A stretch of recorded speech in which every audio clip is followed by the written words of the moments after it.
and made his way to the barn. The big doors were open, but he noticed a side door that had not been touched. Entering from the side would keep him safer if there was trouble. With a quick move, he opened the door and crouched as he stepped inside. He moved silently along the wall, holding his pistol ready, but it was quiet. After a careful search of the barn and loft, he figured out the best way to get into the house. Choosing the back way offered more cover, so that's what he did. Silas ran across the open space and entered through the back door. Inside, he checked each room, his pistol drawn. In one of the larger bedrooms, he found a closet filled with clothes for both a man and a woman, and in another room, there were clothes for a girl. The house, like the barn, was well built and very clean. The kitchen was well stocked, and the rooms were nicely decorated. One wall of the main room had a built-in bookshelf filled with many books. Some he had read, but many more he had not. He looked at the books with a fondness. He loved stories and the ideas they contained. Silas realized he was in a home filled with learning and culture, but he only saw one person outside, and it was a man. Staying low to avoid being seen, he quietly moved from window to window, finally standing beside the open door. Noticing nothing unusual, he stepped out onto the porch, looked around carefully, and walked over to the man. As he approached, it was clear the man was young and fit, even in rest. A gun lay by his side. Silas imagined what the man must have faced. The ground showed signs of disturbance, and 3 horses were standing about 810 feet apart. This was not a friendly way to approach a home, especially at night. The man seemed to have been attacked by all 3, yet the gun beside him had not been fired. Thinking back, Silas wondered why the man chose to go outside with a gun against 3 riders who were too spread out for the weapon to be useful. It seemed odd, especially with a family inside. Unable to leave the man there, Silas went to the barn and found a shovel. He chose a spot under a large pecan tree at the edge of the clearing and leaned his rifle against a nearby bush. He rolled up his sleeves and began to dig in the soft ground. After digging 4 feet down, he found a canvas in the barn, wrapped the man gently in it, and pulled him to the grave. Just before he reached the spot, he noticed something white in the nearby brush that wasn't there before. Ignoring it for the moment, he lined the body up with the grave, turned slightly, and wiped his forehead. This movement allowed him to look at the spot where he saw the white object. "Come out, or I will start shooting." The figure shrank further under the bush, and Silas realized it might be the missing girl. With his pistol ready, he moved quickly toward the figure and called out, "I know I am not one of them. I need to see you now, or I'll have to shoot. You have 3 seconds. 1, 2. The figure stood up and stepped out from behind the bush. "Don't shoot, I'm unarmed." It was the girl whose clothes he had seen inside the house. She looked to be around 11 or 12 years old, with a thin frame, shoulder-length wavy red hair with golden highlights, and eyes that were a mix of blue and green. She wore a nightgown and sandals. "What's your name, young girl?" Silas asked. "Lily Thompson," she replied sharply. "What's yours, young boy?" He frowned at her attitude but introduced himself as Silas Carr, explaining he came from a settlement to the west. "I was on my way to town for supplies and camped in the valley along Turkey Creek last night. After I went to sleep, I heard shouting and some noise. It was dark, so I waited until this morning to see what was going on. When I went looking, I found this man's body but no one else. I searched the place and found out a woman and a young girl lived here too, but since I didn't see them, I decided to bury your father before looking for you and your mother." He paused and added, "As you can see, I'm not one of them, or I wouldn't be burying the dead." Lily seemed to believe him and stepped closer without fear. He noticed that she was quite pretty, even though she looked a bit dirty and thin. She was taller than he expected, and her face showed determination. "We need to bury Daddy and then go find my mom. I'll change into my riding clothes, then I'll get our Bible so we can say some prayers for him," she said firmly. Silas was surprised by her confidence. It felt strange that she was telling him what to do. She acted like he was a hired helper instead of someone trying to help her. Still, her plan matched what he was thinking, so he kept quiet. "Get ready. We'll hold the service and then we can figure out what to do next," he said, trying to take charge. She made a face and went inside. He took that time to find 2 short ropes. He looped them around the man's body, carefully securing them, and laid the ends on the ground. When she returned, she was dressed in jeans, a tan shirt, a jacket, and riding boots, and she carried a large Bible. "Please lower my father's body into the grave, Silas," she asked seriously. She seemed to like giving orders, but he took off his hat in respect, picked up the ropes, and gently lowered her father's body into the shallow grave. He was about 5'8" and weighed around 150 pounds. Silas, at 5'10" and 160 pounds, found it challenging to lower the body slowly and carefully. But he did what was needed, while Lily read from the Bible. After reading the 23rd Psalm, she continued with Ecclesiastes.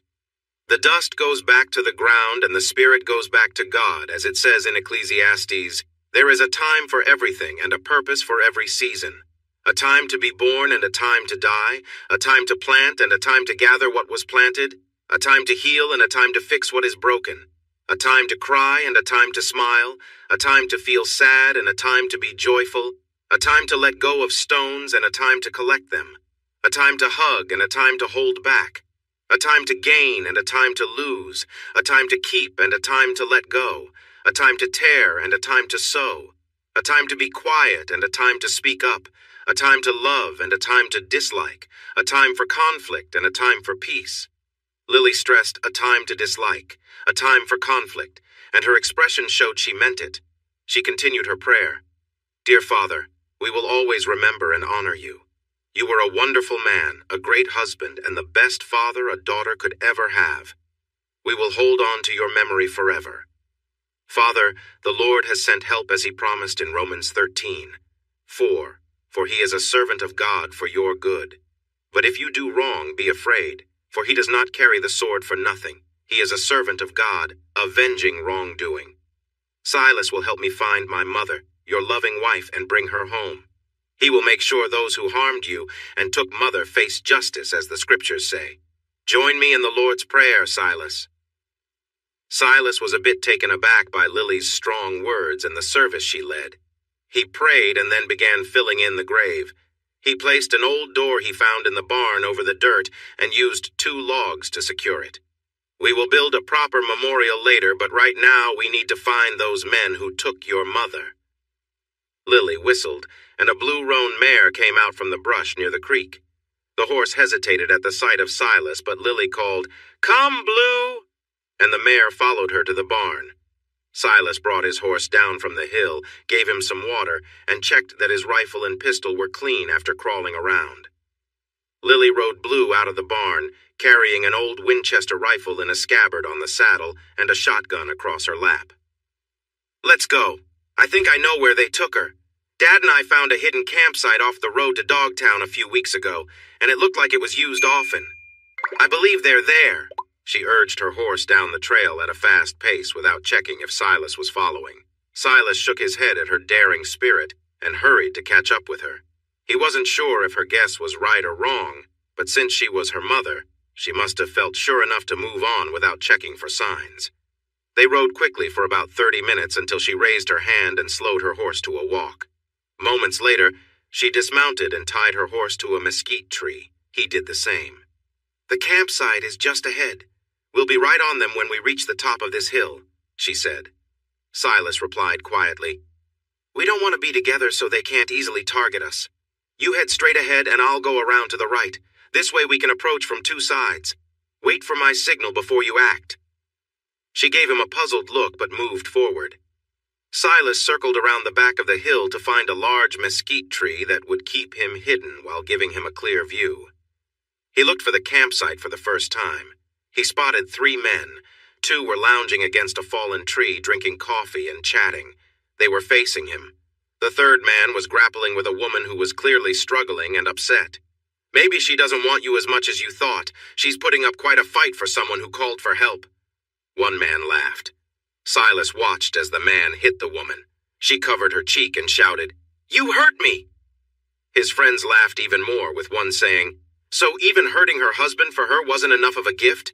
You told us she practically begged you for help last week. Why doesn't she just give in if she wants you so badly? You've already hit her 3 times, and she's still fighting." "Come help me hold her arms," the man yelled. The woman kneed him and broke free, running into the bushes.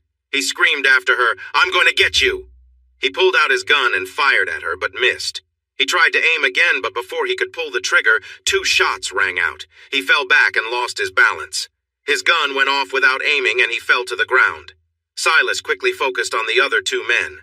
They jumped up, drew their guns, and each fired at the direction of the shots. Silas took aim and shot the man targeting him, hitting him in the chest, causing him to fall. The other man shot at Lily and then tried firing at Silas before fleeing into the bushes. Silas shot him in the side before he could escape. The man stumbled and then lay still. Silas stayed in his position, watching for any movements. But the bullets did their job. All 3 men fell and stayed down. He stayed still for a moment, then started down the hill. Lily was running down the slope, holding a rifle and shouting, "Mama, Mama, are you okay?" Her wildness made Silas rush toward them too. He glanced at the 2 men he had shot, hoping they were really gone and not just pretending. With his pistol in hand, he nudged each man with his boot. They were indeed gone. He checked the one who had hurt the woman. He was also gone, from 2 bullets. Lily and her mother were holding each other, crying. The woman's shirt was torn and her face was swollen and red. Even in this situation, Silas could see she was beautiful. On the ride back home, the women shared Blue while Silas rode ahead, rifle ready, watching the hills and valleys for danger, but saw none. Mrs. Thompson cleaned herself up and changed into a dress for the trip to town. Her face was still swollen, but if she felt embarrassed about how she looked or what had happened, she hid it well. Once they were seated in the wagon, she thanked Silas sincerely. "Mrs. Thompson, I appreciate your words, but Lily was just as brave as I was. She is a very brave girl. Silas, she is my daughter. She loves me, and I knew she would come after us. You didn't have to help, but you did, and you both saved me from a terrible fate. So I believe you can call me by my first name, Gwen." Lily didn't seem pleased, but he thanked Gwen and smiled at Lily. She did not smile back. He knew she was upset, but did she have to look so sad whenever he glanced her way? They stopped at the campsite where the bodies lay and continued on to Dogtown with the 3 men on the wagon. A crowd began to follow as they crossed the wooden bridge over the Frio River and grew as they reached the main street near the general store. Silas helped Lily and Gwen down and led them to the door. The storekeeper, hearing the noise, came outside. "Where can I find the sheriff?" Silas asked. The storekeeper pointed to a small building on the next block. "Who are they?" he asked, pointing to the dead men. "And what happened?" Gwen spoke up. "These men came to our home late last night. They hurt my husband and took me away. The one in the blue shirt tried to harm me, but I fought back and escaped into the bushes. He shot at me when my daughter and Silas found me. These men fired at Silas and my daughter, and Silas shot all 3 of them." The small crowd around the wagon listened quietly, murmurs of anger rising. "Attacking families and taking women. They deserved what they got." One man moved the body, blocking the view of the one beneath it, and exclaimed, "That's Josiah Hayes, unarmed Elijah Hayes' youngest son." The whispers grew louder, and the storekeeper asked, "Are you Silas?" "Yes, I am," he replied firmly. "Listen, you, the woman, and the girl need to leave for the north right away. Elijah Hayes is a tough man, and he and his gang will come after you for what happened to his son." Silas stood tall and declared, "I'm not running away. First, I will report to the sheriff and take care of the bodies. Then I'll come back here, gather these supplies, and take them to our settlement. If Elijah Hayes or anyone else is looking for me, that's where they will find me." The crowd fell silent, unsure if the young man was brave or just reckless. "Are you saying you shot those 3 men?" a skinny guy with 2 guns questioned. "Sounds like you caught them by surprise." Silas was ready to respond, but Gwen spoke up. "Silas gave them a better chance than they gave my husband. Robert went out to meet them, and they shot him without a word. This morning, Hayes pointed his gun at me, an unarmed woman. When he saw me running, Silas shot him. The other 2 started firing at him, and he shot them too. The bullet holes were in front, not behind. You weren't there, I was. Silas gave them a chance, and it was better than what they offered my husband, so don't twist the truth." "What does she mean by twist the truth?" a bald man with a big beard asked. "She means the boy shot them fair and square. another answered. The gunslinger with crossed pistols spoke again. I don't believe it! Hayes, Knowles, and Anderson were great with a gun. They were my friends. If you think you're so good, step out and face me. Silas had learned to shoot from a young age and was skilled. He carried a Colt Peacemaker in a holster made for quick access. He was confident and not afraid. Gwen and Lily tried to stop him, but he pushed past and stood firm. Are you calling me a coward? If you are, draw your guns. The storekeeper moved Lily and Gwen aside while the crowd backed away, leaving them alone. The gunslinger was taken aback by Silas's boldness. He had challenged him and now felt pressured to act or look foolish. He reached for his guns, but before he could grab them, Silas aimed his weapon from 10 feet away. The gunslinger raised his hands in surrender. Drop those guns! You challenged me, so don't make me think you'll try to use them. Wow! Did you see that? He had his gun right in front of Clyde before Clyde could grab his own. Now you hand those belts over here, holding them by the buckle. I will leave them with the sheriff after I talk to him, but if I were you, I'd stop carrying guns. You talk too much and you're not quick enough. The sheriff was not pleased to see the 3 bodies, especially since one of them was Josiah Hayes. He also did not like hearing about Robert Thompson being harmed on his porch or the news that his wife was taken away. All of this meant more work for him, and he really did not want any more of that. He was worried about Elijah Hayes and thought about arresting the boy to protect himself. The issue was that everyone in town had heard the woman tell her story, and the boy claimed his dad was a Texas Ranger, making it hard for him to arrest him without causing trouble for himself, and those Rangers would not take kindly to that. All 3 of them gave him their written accounts, and he let them go after promising to look into the matter. He warned them that he would come for them if he found any laws were broken. The woman looked serious, and the boy's eyes were cold. You have our statements. We didn't lie, but we expect to see you at the Thompson Ranch tomorrow to look into the death of my husband, Gwen told him firmly. He mumbled that he already had plans for the next few days, but he would come by later. Of course you will, Silas replied sarcastically. Probably bring Elijah Hayes with you too, right? They turned away from him and climbed onto the wagon. He watched them drive off into the woods after crossing the bridge, then went back to his office to read their statements. He could read and write, which was more than what many people could do, but their writing was neat, with proper capitalization and punctuation. He knew they were serious people, but he thought unarmed Elijah would not care about that. So he put the papers away and decided to start on his daily drinks. He had a bad feeling about all of this. Silas drove the loaded wagon back to the Thompson house. Lily wanted to stay, but Gwen warned her that the rest of the Hayes gang might come at any moment, so they needed to go with Silas. She sent Lily to gather her things, and she did the same. Silas parked the wagon in the barn to keep the items safe from the weather. Back inside, he was again drawn to the large collection of books more than he had ever seen. Gwen walked back into the room while he was looking at one. I can tell you are well educated by how you speak and write, Silas. My husband was a professor at the State University in Kentucky before the war. He chose not to join either side when the war began, but he was drafted by the Union after the Conscription Act passed in 1863. Luckily, he was sent to the western frontier, where he mostly dealt with outlaws and deserters. When he returned to Kentucky, he learned about the terrible situation his cousins were facing in Georgia and South Carolina. Their farms and homes had been destroyed, their animals killed, and 2 of his cousins had been harmed by troops. His cousins traveled through Kentucky on their way to Texas and stayed with us for a week. This made Robert think we needed a fresh start away from all the chaos and trouble. We bought land, built a nice home and barn, grew crops and raised animals surrounded by friendly neighbors, even if they were not well educated. We were happy and thought we had made a good choice. Now he is gone, and his wife and daughter have no one to protect them from the group of troublemakers who took his life. It just doesn't seem fair, Gwen cried out, bringing Lily rushing into the room. She hugged her mother and they both sobbed until Lily reached out for Silas to join them. He felt crushed by Gwen's words, but holding the 2 of them was almost too much for him. He had a mother and sisters that he hugged often, but it felt different this time. When the crying lessened, Silas spoke. Losing a husband, Gwen, and a father, Lily, must be very hard. I feel your pain. But please don't think you are alone. If you come with me, you will be safe and cared for.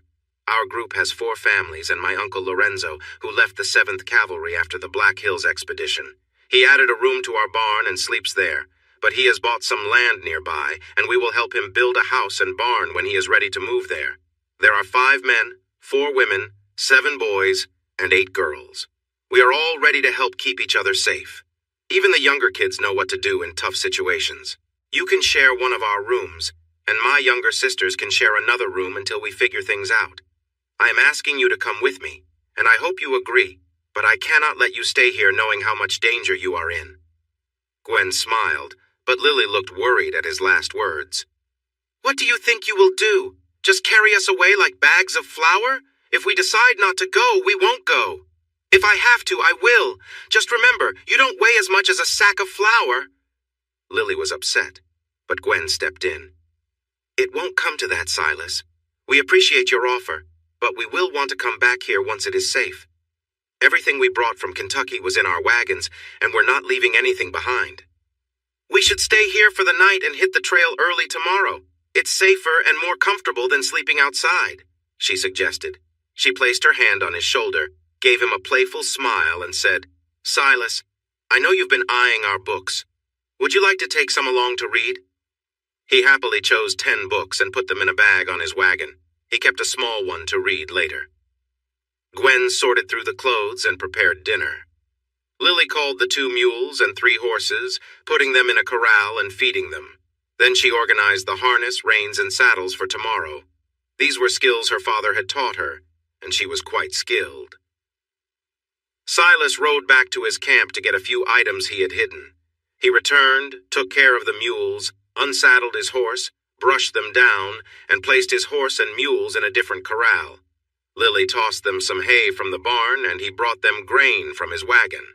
The 2 corrals shared a water trough filled by a windmill with a rock cistern raised above the ground. He spent a while looking at the well and the water storage. He thought about building something similar at Carr Settlement if the water was close enough, just like it was here. He figured he could persuade his family to do it, especially since his father would appreciate having water for the animals and garden. His mother and sisters would love having water inside the house for cooking and using the bathroom. He had seen indoor bathrooms at the best hotels in San Antonio, but this was the only one he had seen on the frontier. Silas was the first to wake up. He checked his watch and saw it was 4:30. He got dressed, lit a lantern, stepped outside to take a look around, and took care of his needs in the brush. He had slept peacefully, knowing his mules would alert him if anyone came close during the night, and he was eager to start their journey. The longer they stayed, the more time Elijah Hayes had to track them down. He fed the horses and mules in each corral before heading back inside. Gwen was making biscuits and bacon for breakfast. She welcomed Silas and invited him to sit down. There was coffee on the stove, so he poured a cup, added sugar, and sat down. He couldn't help but admire the lovely woman, who looked elegant even in a denim shirt and pants. Although her clothing was loose, her shape was still noticeable. She was charming and warm, while her daughter was plain, thin, and quite bossy. You could sense that one day she might start to look like her mother, but for now, there was not much similarity. Gwen asked him how far they would go that day, where he thought they would spend the night, and the general direction of their journey. He replied that if they left by 6, they could reach the settlement, moving to the north-northwest. Just as he finished speaking, Lily appeared. She glanced at him, said good morning, and then started chatting with her mother. He enjoyed a tasty breakfast while Lily talked away. After finishing his meal, he took his dishes to the sink and thanked Gwen warmly. She placed her hand on his sleeve and said it was her pleasure. Then she suggested that if Lily drove their wagon and she drove the cars, he could keep an eye on the road ahead and behind, warning them if anyone came near. Silas planned to drive his wagon and let Lily look ahead, but he could see the benefits of Gwen's suggestion. He nodded and agreed it was a better plan. Lily looked a bit disappointed, but she kept quiet. With everything packed, Lily hitched the mules to their wagon and brought it to the front porch. She then saddled their 3 horses, put lead halters on them, and tied them to the wagon. Silas took the suitcases and boxes of clothes and other items that Lily and Gwen had picked out and loaded them into the wagon.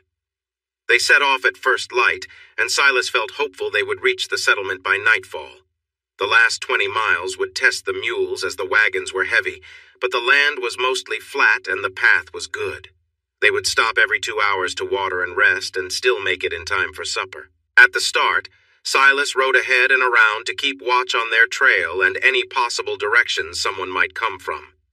He climbed hills that the wagons avoided and used his spyglass to look for dust or movement that could signal someone was following them.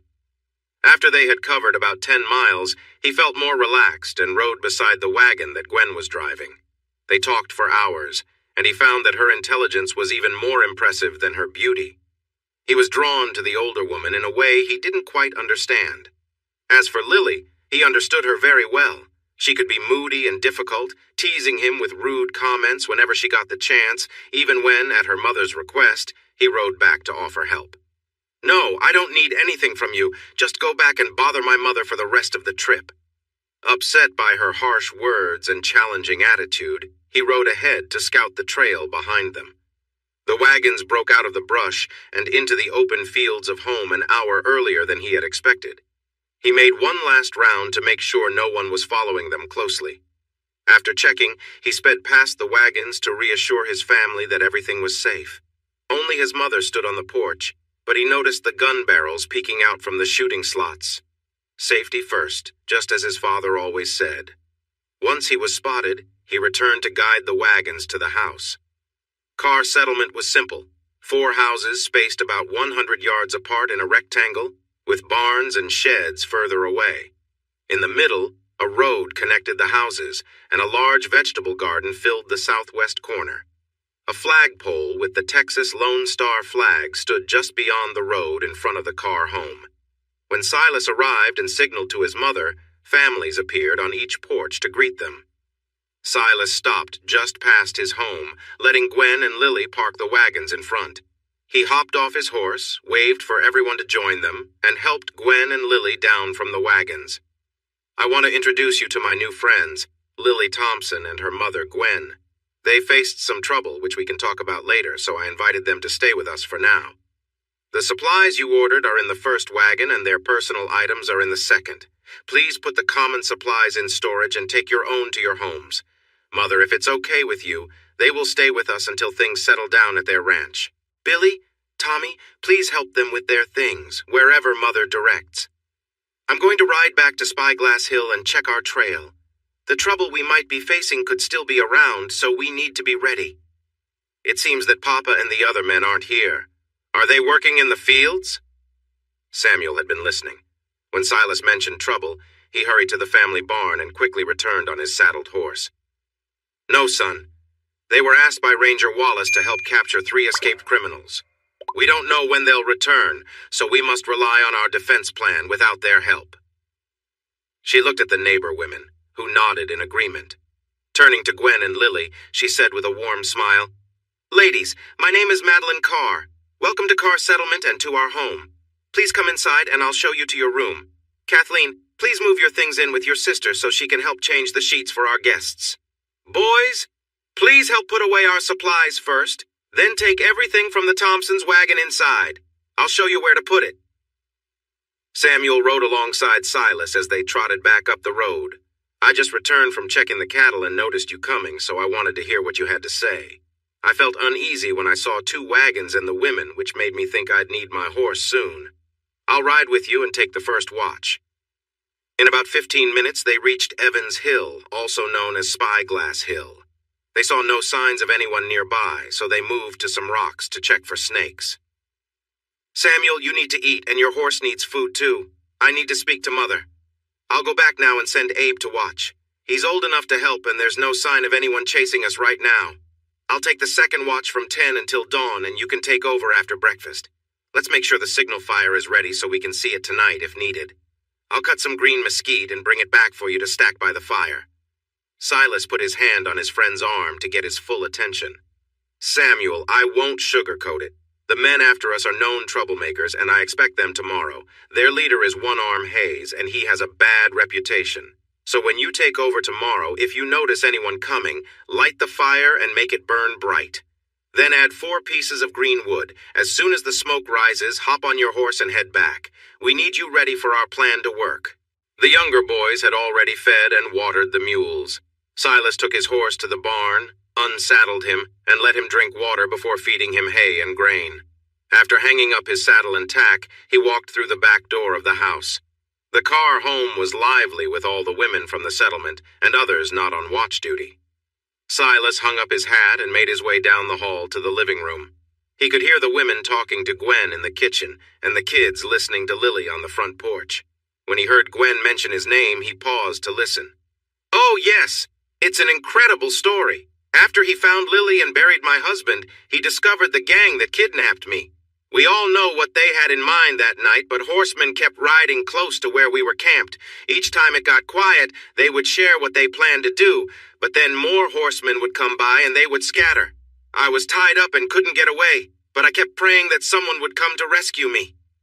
By mid-morning, Hayes decided he wanted me or he would stop at nothing to get me. I fought back and scratched his face, then ran into the bushes. He shot at me, but then Silas and Lily both fired back with their rifles. The other two men started shooting at them, but Silas took them down. He was so brave. Madeline, you must be so proud of him." "Oh, I'm very proud, but he only did what his father and I taught him. I would feel ashamed if he hadn't." "His father must have taught him how to stand up for himself, too. I've never seen anyone act so quickly," Gwen said excitedly. "What? Please tell us what happened," Mrs. Turner exclaimed. "When we went to the store to get your things, this rude man with guns on both sides insulted him." Silas stood tall and faced him. Everyone else ran away. Silas told the man to take back what he said or get ready for a fight. The man went for his guns, but before he could even grab them, Silas had his own out and pointed right at the man. Let me tell you, that man was scared. The crowd grew louder, and it was hard to tell who was saying what because everyone was talking at once. Silas stood where he couldn't be seen. This woman clearly thought highly of him, and the story had some added flair. He smiled, enjoying the moment, when he heard one of the girls on the front porch ask eagerly, "And what did Silas do next?" Staying hidden, he took a few steps toward the open porch door to hear Lily's answer. He knew it might not go as well with Miss Thompson as it had with her mother, but he wanted to listen. "Oh." Without caring about his own safety, Silas stepped out to face the man. The man had 2 guns. Each had marks on them, meaning he had been in fights before. Silas stood just a few feet away and told him to get ready. The man smiled with ill intent, and his hands moved toward his guns. But before he could even grasp them, Silas had his own drawn and aimed right at the man. His gun was just a foot or 2 from the man's face. The man moved his hands away from his guns and raised them high. His confidence vanished and was replaced by fear. When Silas told him to drop his guns or he would take action, the man pleaded not to be harmed and quickly let go of his guns. Silas then told him he shouldn't carry guns because he was too slow, and everyone laughed. That frightening man was scared of Silas, and the crowd couldn't stop talking about how brave and quick he was. Silas stood still. He couldn't believe Lily's version of the story. If anything, she made it sound even more impressive than her mother's tale, and yet she had hardly spoken kindly to him during their time together. He felt lost. Worried about being caught listening and feeling guilty, he stepped back into the hallway, stomped his boots at the door, and called out that he was home. His mother invited him into the kitchen, where he was welcomed by 10 eager faces, including his mother and sisters, along with other women and girls, and most importantly, Gwen. Feeling shy, he smiled and greeted everyone before asking his mother for something to eat.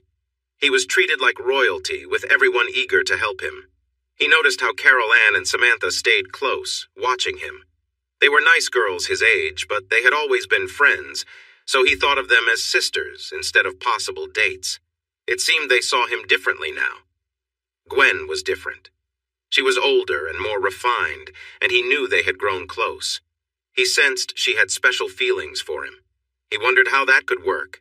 He was nearly 18, she was 32, and Lily was 14.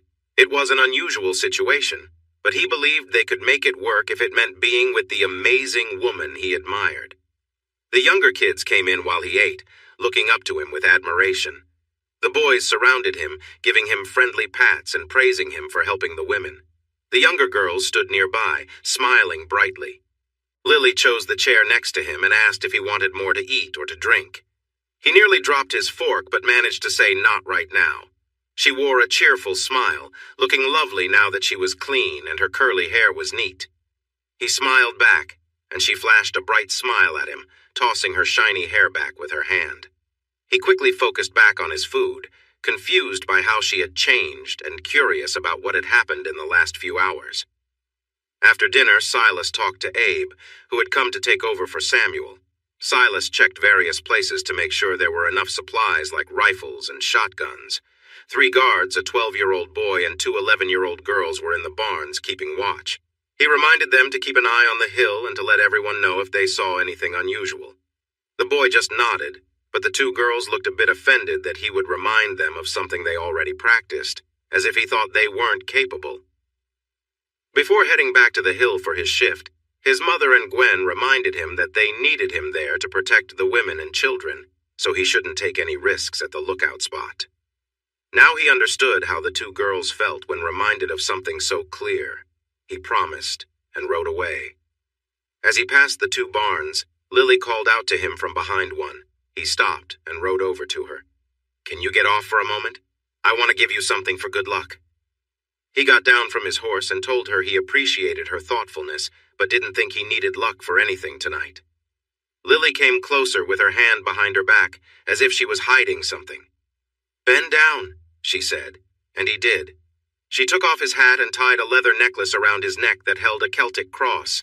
She said it was her grandfather's and wanted him to wear it for protection.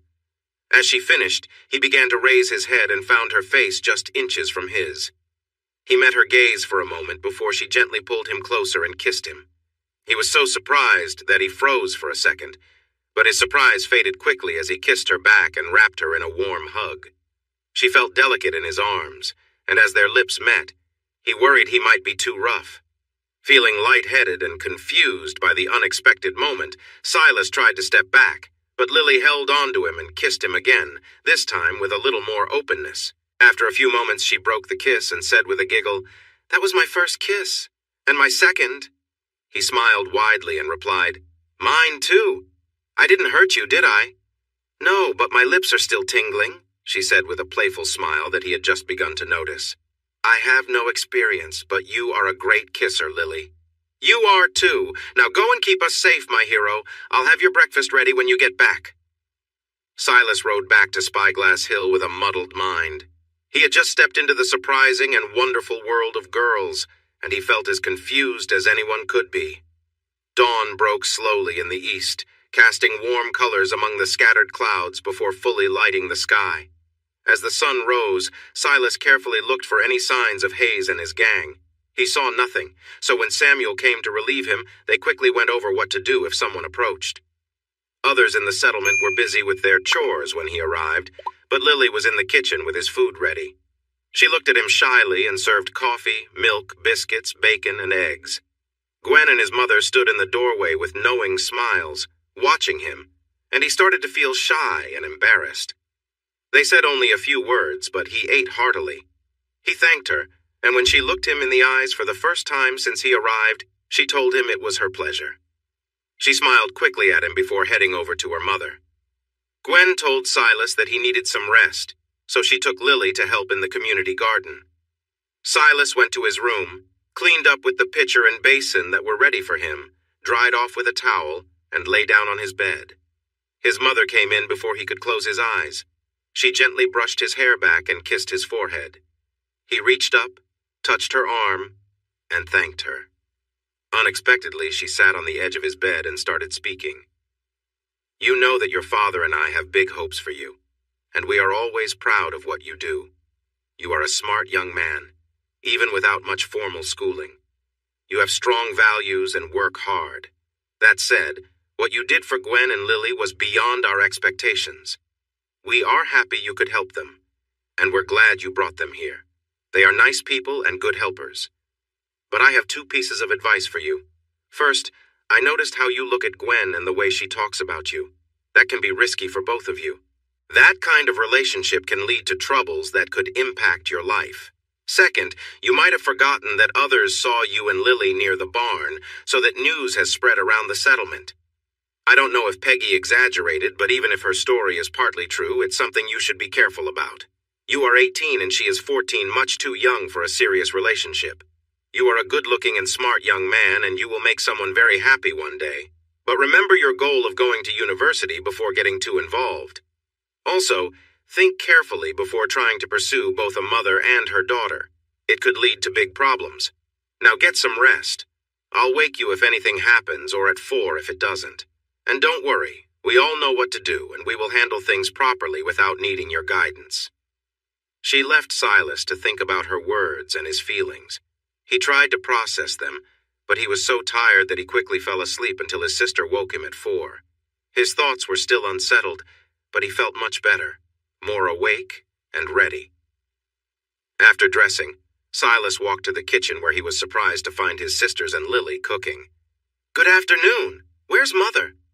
"Good afternoon, big brother. Did you sleep well?" Kathleen asked.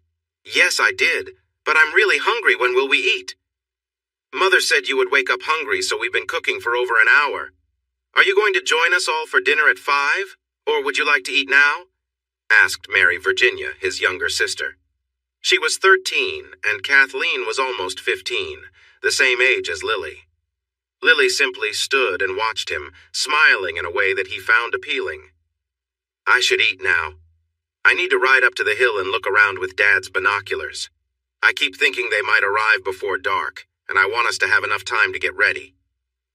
The 3 young ladies served him a tasty meal of fried venison steak, potatoes, and carrots, with fried apple pie for dessert. He gave each of them a quick kiss on the cheek, thanking them all. Lily remained shy around him, and as he rode away, he wondered why she seemed so different today compared to her boldness yesterday. It felt strange and confusing. The more time he spent with her, the less he noticed her thin frame. Instead, he admired her pretty face and red gold hair. And Gwen had hardly talked to him since yesterday. What was going on with her? Those 2 girls were so puzzling. Samuel was eager to take a break. He complained about the heat, the lack of shade, and how dull it was to just sit and watch. Then he untied his horse and rode back to the settlement to eat. Silas climbed on the rocks at the top of Spyglass Hill. He sat down and carefully scanned the hills and canyons for any roads or trails from the south, east, and north. He saw nothing. He hadn't checked the west because that would have taken more time, but he decided to do so now, just in case, and still saw nothing.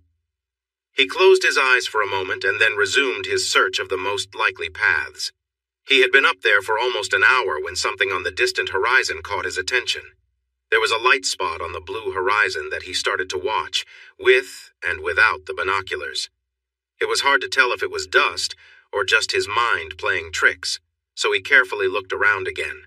When he returned to the area 10 minutes later, he could tell that what he was seeing was a dust cloud, and it was moving.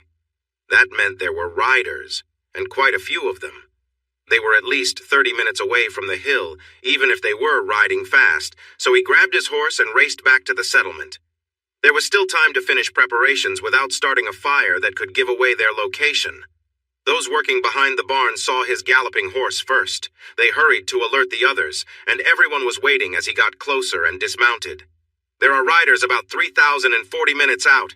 Everyone go to your stations and get ready. Remember your training. We have to do this right." Everyone quickly spread out, leaving him with his mother, Gwen, and Lily. "Is it them?" asked Gwen. "I don't know, but they are riding quickly, so we should assume it is them and prepare." "What tasks has Mother given to you and Lily?" "Lily has her rifle. I have my shotgun and my husband's rifle. We'll be out front watching over the porch. Where will you be?" "I'm going to stand on the porch and talk to them." "No!" Lily shouted. "That's what my daddy did, and they got him before he even spoke. You need to stay inside with us. You can't let them harm you." "There are many differences. The biggest is that they will be surrounded by shotguns and rifles. Also, I know Elijah Hayes will want to tell me what he's going to do and why. Maybe I can reason with him, or maybe he'll just talk and then draw. Leave the door open. If I feel he won't listen, I'll step back inside and we can defend ourselves against the group. But I'm going to try to talk to him first. I've taken 3 lives this week. I want to stop there, and I don't want others in our settlement to feel that pain. But if they choose violence, that's on them." "You don't know who among us got his son. I think it was my shot," Lily declared. I sleep well because he harmed Daddy and it was him or Mama, and I feel the same way now. They are coming here to hurt us, not to talk, Silas. Don't waste your breath." He knew she was right, but he had to try.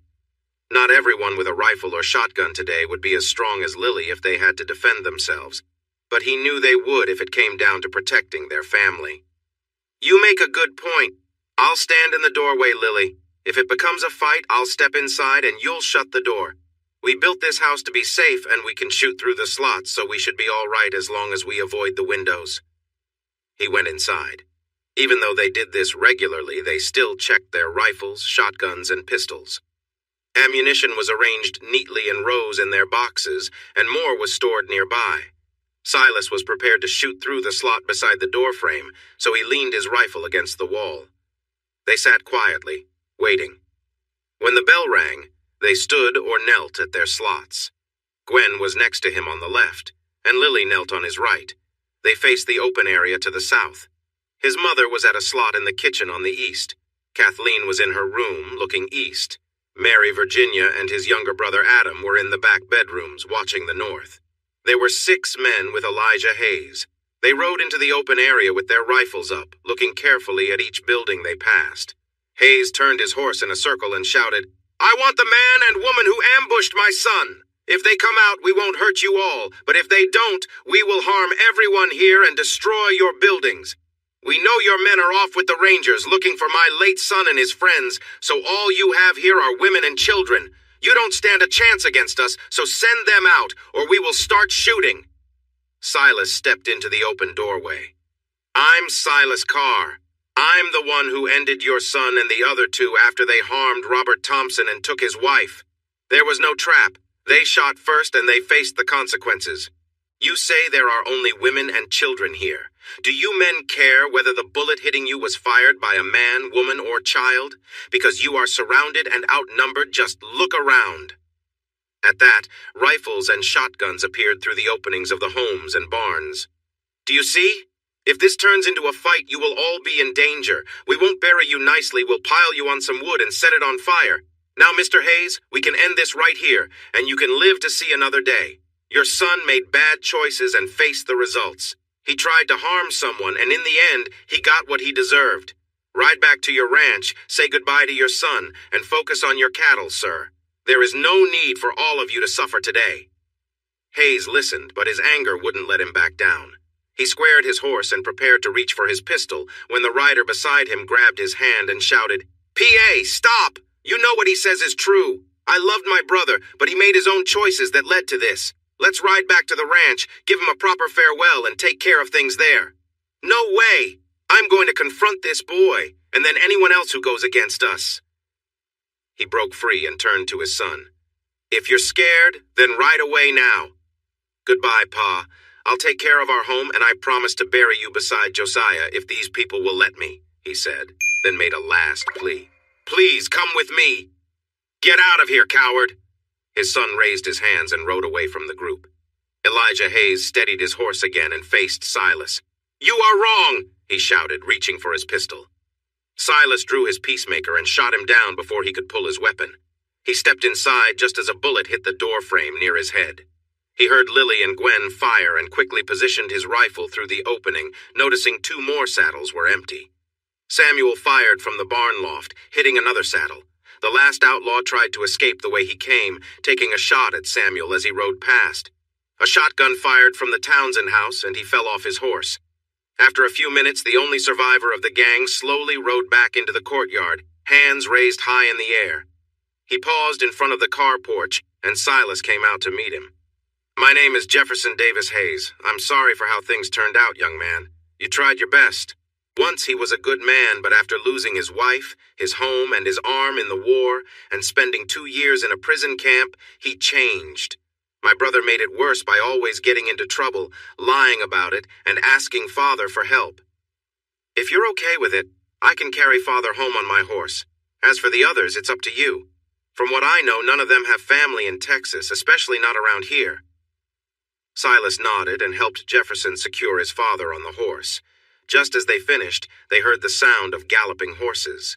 Silas looked at Jefferson, who said, "I don't know who it is, but we should get inside." They hurried into the house. Gwen and Lily both pointed their weapons at Hayes, and he raised his hands to show he meant no harm. Silas slammed the door and held his rifle ready just in case. The sound of the horses slowed down and a voice shouted, "Hello? This is Ranger Wallace. Do you need help?" Samuel called from the barn, and doors opened across the area. Family members rushed out from every building, but Silas stayed alert. When the group arrived and he recognized them, he sighed with relief. He turned to the women he had rescued, the ones who had stood by him today. He wasn't sure who had fired the shots that took down the outlaws, but he knew they had fought bravely. Jefferson Hayes hung back as Silas signaled to Gwen and Lily. They quickly came over and wrapped their arms around him. They weren't crying, but he could feel their relief. "It's okay now. We're safe," he reassured them. Jefferson looked into Silas's eyes and smiled. He had been unhappy with his life, but stayed out of love for his troubled father. Now he felt free and wanted to be someone admired, someone embraced by caring people, like Silas, who was only a few years younger than his 22 years, but had already made a positive impact on others. Silas shifted his focus to the windows, watching the joyful reunions outside. He saw his mother speaking to his father, and they both glanced toward the house. "All right, everyone, it's time to go outside and meet my father, Uncle Lonnie, Ranger Wallace, and the other men of the settlement." He stepped outside first, then paused to wait for the others to join him on the porch. Together, they walked toward the now quiet gathering. "Papa, Uncle Lonnie, Ranger Wallace, Mr. Townsend, Mr. Gaddis, and Mr. Simmons. I'd like you to meet Mrs. Gwen Thompson, Miss Lily Thompson, and Mr. Jefferson Davis Hayes. They were my new friends and welcomed in our community." Ranger Wallace put his gun away and said, "Jefferson Hayes, you're the good son, right? As far as I know, you're free of trouble. But why aren't you lying on the ground with the others?" Silas stepped in. "Ranger, I told them they could leave. Jefferson tried to talk to his father, but when his father said no, Jefferson raised his hands and left. After things calmed down, he came back to get his father's body. We heard horses coming, so he joined us to be safe. When we saw you all, we stepped outside. He is Elijah Hayes' son, but like you said, he's the good son." The ranger nodded. "That's good enough for me. Now remind me which lady is which." This time, the introductions were more personal. Uncle Lonnie, back from 5 years with the 7th Cavalry, was shocked when he met Gwen. She smiled and shook his hand. He held on, surprised. Silas teased him. "Come on, Uncle Lonnie. You're supposed to be charming. Can't you even say hello?" Lonnie finally snapped back to reality and spent the rest of the evening showing why women usually liked him. Gwen, however, just found him amusing, while Lily ignored him and watched Silas get complimented for everything he had done since their last time together. Silas, always humble, blushed and shared the praise, quickly changing the topic. A year later, Silas went to Gwen's wedding in San Antonio and told Lorenzo it was the greatest achievement of your life. The morning after the wedding party, he hugged his family, then embraced Gwen and Lily, who had tears in her eyes. He lifted his bag onto his horse and rode to the train station, heading north to Austin and Georgetown. For the next few years, he would attend Southwestern University. Southwestern had opened just a few years before, in 1873, by combining 4 other Methodist universities in Texas, including the first one in Rudersville, established in 1840, where a well-known Methodist minister and a distant cousin had been an early president. His education was funded by scholarships from the Texas Rangers, who expected him to study law and think about serving the state of Texas after he finished his studies. He took Tiberius on the train with him and planned to come home during the summers. Those plans changed when some state officials wanted this promising young man to work as an intern for them during his school breaks. It had been 3 years since he had been home. After Gwen and Uncle Lonnie married, they chose to go back to the Thompson Ranch, which Lonnie had kept in good shape while it was empty. Lily moved in with them for a while, but soon started attending Ursuline Academy, which was the best school for girls in the area. It was near the river in San Antonio, and daughters from the most respected families from Austin to San Antonio went there. He hadn't heard from Lily in over a year, but his sisters wrote to update him on her school and social successes. They also excitedly shared news of her many admirers and popularity in San Antonio, almost as if they were trying to brag. There was no need for that. Silas was dating the daughters of state officials and prominent families in Austin and Central Texas. Many of them were Lily's classmates and friends. They kept him posted about her activities, but since everyone believed he and Lily were a couple, he suspected their stories might not always show her in the best light. Somehow, hearing about her school achievements made him feel good, but learning about her admirers was a bit unsettling. Silas knew he had no reason to complain, as he was also doing well in Austin. Although he would never admit it, he had dated several nice young women, including the governor's oldest daughter. Even though he had made her happy, she ended up marrying the son of a rich supporter and moved to Dallas. He pretended to be upset by her choice, but secretly he was relieved. There were many wonderful girls in his village by the river and nearby, and he was ready to meet them. To make things better, the governor felt awkward about his daughter's choice and started treating Silas more kindly as a way to make up for it. While he learned a lot at the university, his most valuable lessons came from a wealthy widow who owned the ranch next to the university where he kept his horse. She was 38 and took an immediate liking to him when they met. He often stayed to have tea and snacks with her after seeing to his horse in the afternoons, and would share dinner with her as well. Within a week, she was cooking for him and waking him up with breakfast, adding a sweet goodbye before he headed back to university. Tilly had grown up in wealth in England and had traveled a lot, living in France and Italy with her parents. While in Paris, she met a charming, rich cattleman. He persuaded her to leave her easy life and join him in marriage. They moved to one of his large ranches near Georgetown, and she adjusted well to this new way of living, even though it was very different from her past. They had been happily married, though without children, for 10 years when he tragically died in a cattle stampede. She was heartbroken.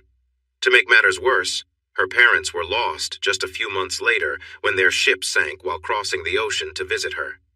She grieved for 2 years before she started to accept attention from potential partners. However, most of them were not right for her, mainly because they seemed more interested in her wealth than in her. At 35, she was at a great point in her life, single, beautiful, and very rich. But she had been without a partner for 2 years until Silas arrived. Having traveled and experienced much in life, her views on relationships were quite different from those of women in Silas's world. For them, relationships were mainly about family, and enjoyment was not openly talked about. In fact, it was often thought that women who liked such things were improper. Lily smiled at such narrow views and taught her young friend about the many ways to connect with a partner. She carefully guided him in understanding how to please a woman, showing him the importance of preparation and care in their relationship. She explained that making a woman feel appreciated and wanted was essential. Their time together allowed him to learn and practice until he felt confident. Lily praised him before they parted ways, encouraging him to use his knowledge wisely and respectfully. He had tried his skills with several young women and a lonely widow, all of whom only wanted companionship and had given him positive feedback. Lily was now engaged to a wealthy man whom Silas had introduced her to, and they seemed very happy together. He wished them well and agreed to be the best man at their wedding in the fall. So, in 1880, at the age of 22, he graduated from university and successfully completed his bar exams. The Attorney General offered him a position on his team and he accepted, planning to start after a well-deserved 2-month break. The AG quickly agreed, and Silas made plans to visit Carr Settlement for a longer time. 2 days later, he loaded Tiberius onto the horse boxcar and showed his ticket to San Antonio to the conductor.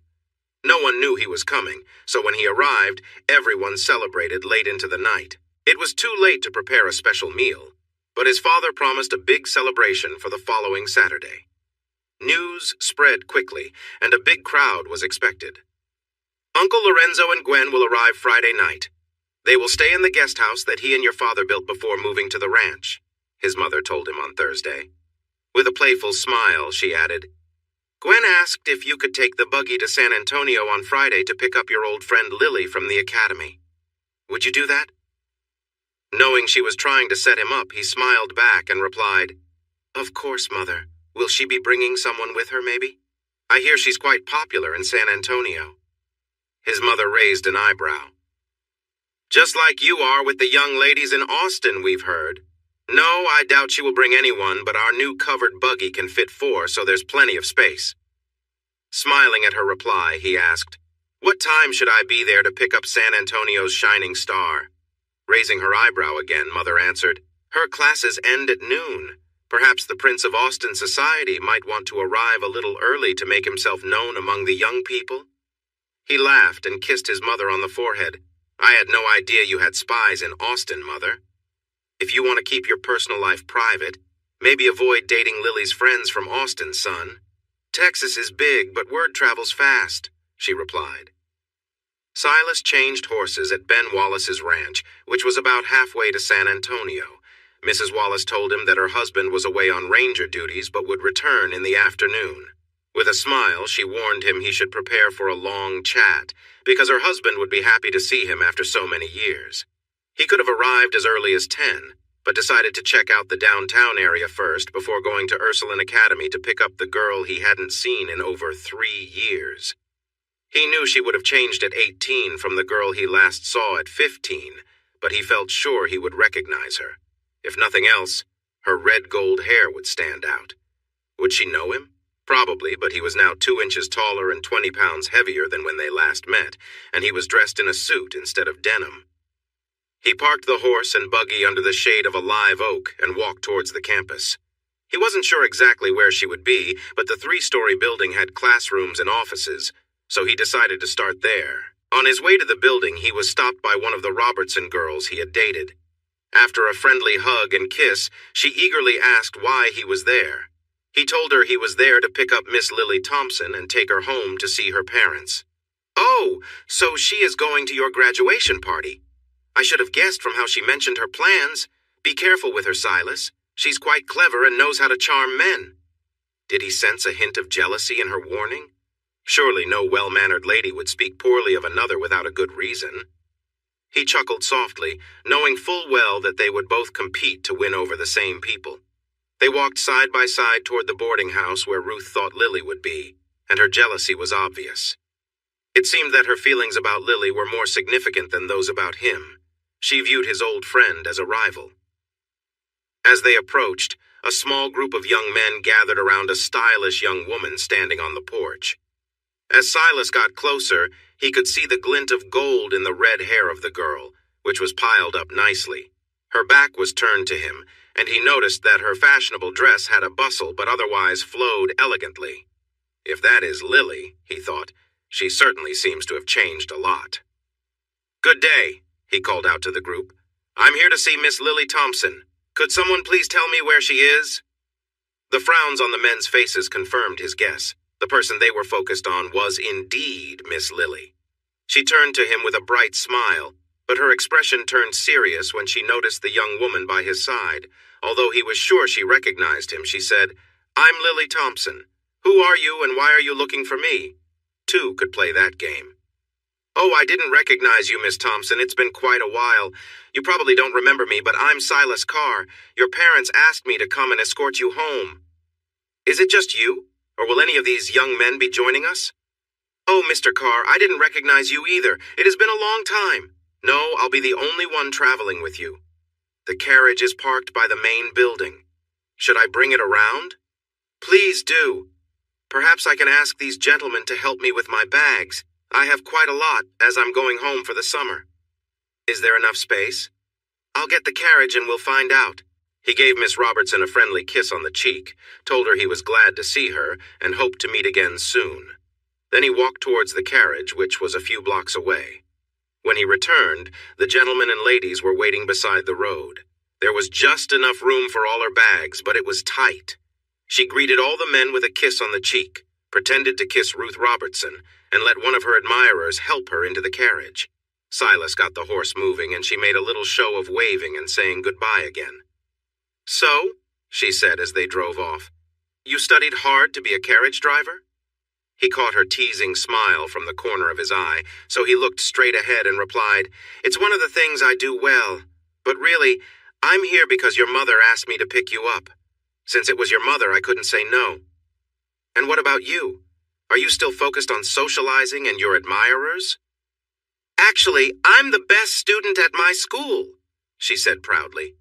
For some reason, the young men seem to like me, so it's true that I have plenty of friends, but socializing and young men are not my main interests. I'm here with young women from the finest families in Texas getting a great education. That's good to hear. It's odd that my sisters only talk about parties and boys. Do you not tell them about your studies? Maybe they just prefer to share the other side. Besides, why do you care? I wouldn't want your family to spend money turning you into another socialite. Texas needs educated people, not more young women who marry for money and status. His reaction was not surprising, but she listened closely to his tone and watched his face. He stared ahead, making it hard for her to read his expression, but he sat stiffly, which said a lot. Normally, he would look around and make eye contact, but his clear effort not to do so spoke volumes. What about you, Mr. Carr? From what my friends in Austin tell me, you enjoy socializing and are quite interested in charming young ladies, too. Are you looking for a wealthy wife, or do you plan to use your education to help Texas? That struck a nerve. She noticed his jaw tighten and his eyes narrow. On September 1st, I start working with Attorney General McCleary, who hired me to help with legal cases across the state. During my time at university, I met several remarkable young women.